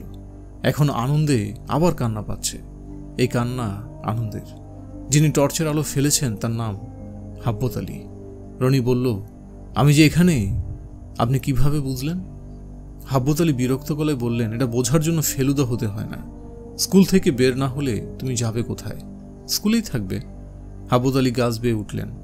মাঝে মাঝে বিদ্যুৎ চমকাচ্ছে, বিদ্যুতের আলোয় তাকে দেখা যাচ্ছে। মানুষটার পোশাক অন্যরকম। মাথায় ক্রিকেটারদের মতো ক্যাপ, গায়ে চাদর। চাদরটার রং আগে বোঝা যাচ্ছিল না, কিন্তু চমকানোর পর রং দেখা গেল লাল। রনি? জি। বিরাট একটা ভুল হয়েছে। গাছে ওঠা শুরু করার আগে চাদরটা খুলে আসা উচিত ছিল। চাদর ডালে বেঁধে বেঁধে যাচ্ছে। এখন চাদরটা ফেলে দিন। এখন কিভাবে ফেলবো? 2 হাত দিয়ে ডাল ধরে আছি। আর একটা বাড়তি হাত থাকলে সেই হাত দিয়ে চাদর খুলতাম। বাড়তি হাত তো নেই। আপনি উঠেই পড়েছেন, আর একটু বাকি। শেষটা পার হওয়াই তো কঠিন। যত উপরের দিকে উঠছি গাছ ততই পিচ্ছিল হচ্ছে। এই কারণটাও তো বুঝলাম না। হাব্বত আলী ছাদের রেলিংয়ে হেলান দিয়ে হাত পা ছড়িয়ে বসে আছেন। গাছ বেয়ে ছাদে উঠতে তার বেশ পরিশ্রম হয়েছে বোঝাই যাচ্ছে। অনেকক্ষণ ধরেই তিনি বড় বড় নিঃশ্বাস নিচ্ছেন। এখন তার নিঃশ্বাস স্বাভাবিক হয়েছে। তিনি টর্চটা রনির দিকে বাড়িয়ে দিয়ে বললেন, টর্চ জ্বালিয়ে আমার দিকে ধরে থাকো, আমি খাওয়া দাওয়া করব। তোমাকে নিয়ে গাছ বেয়ে নামতে হবে, প্রচুর এনার্জি লাগবে। রনি টর্চ ধরে আছে। হাব্বত আলী ঝোলা থেকে খাবারের প্যাকেট বের করেছেন। একটা বার্গার, একটা চিকেন ব্রোস্ট, সঙ্গে ফ্রেঞ্চ ফ্রাই আছে, টমেটো সস আছে। প্রতিটা খাবারই রনির খুব পছন্দের। অথচ তিনি একবারও রনিকে বলছেন না, আমার এখান থেকে নিয়ে কিছু খাও। খিদের চোটে রনি চোখে অন্ধকার দেখছে। যত খিদেই লাগুক, কারো কাছে খাবার চাওয়া যায় না। তারপরও রনি ভাবল, লজ্জা টজ্জা ভুলে গিয়ে সে বলে, আমি কি কয়েকটা ফ্রেঞ্চ ফ্রাই খেতে পারি? রনি? জি। তোমার সবচেয়ে পছন্দের খাবারগুলির নাম বলো। 1 নম্বরে কি আছে? পিৎজা। 2 নম্বর বার্গার। 3 নম্বর চিকেন ব্রোস্ট। তোমার জন্য একজন না খেয়ে অপেক্ষা করছে। আমি তোমাকে সেখানে নিয়ে যাব। তুমি ওই বাড়িতে পৌঁছানো মাত্র তোমার জন্য 16 ইঞ্চি একটা পিৎজা চলে আসবে।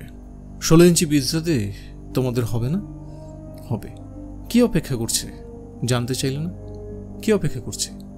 লুৎপাইন। রনির একবার ইচ্ছে হলো জিজ্ঞেস করে আপনি কি করে জানেন। তারপর মনে হলো জিজ্ঞেস করার দরকার নেই। কিভাবে যেন এই মানুষটা সব জানে। হাবুদ আলী চিকেন ব্রোস্টে কামড় দিতে দিতে বললেন, লুৎপাইনদের বাড়িতে পৌঁছানোর পরপর তুমি তোমার বাবা মাকে টেলিফোন করবে।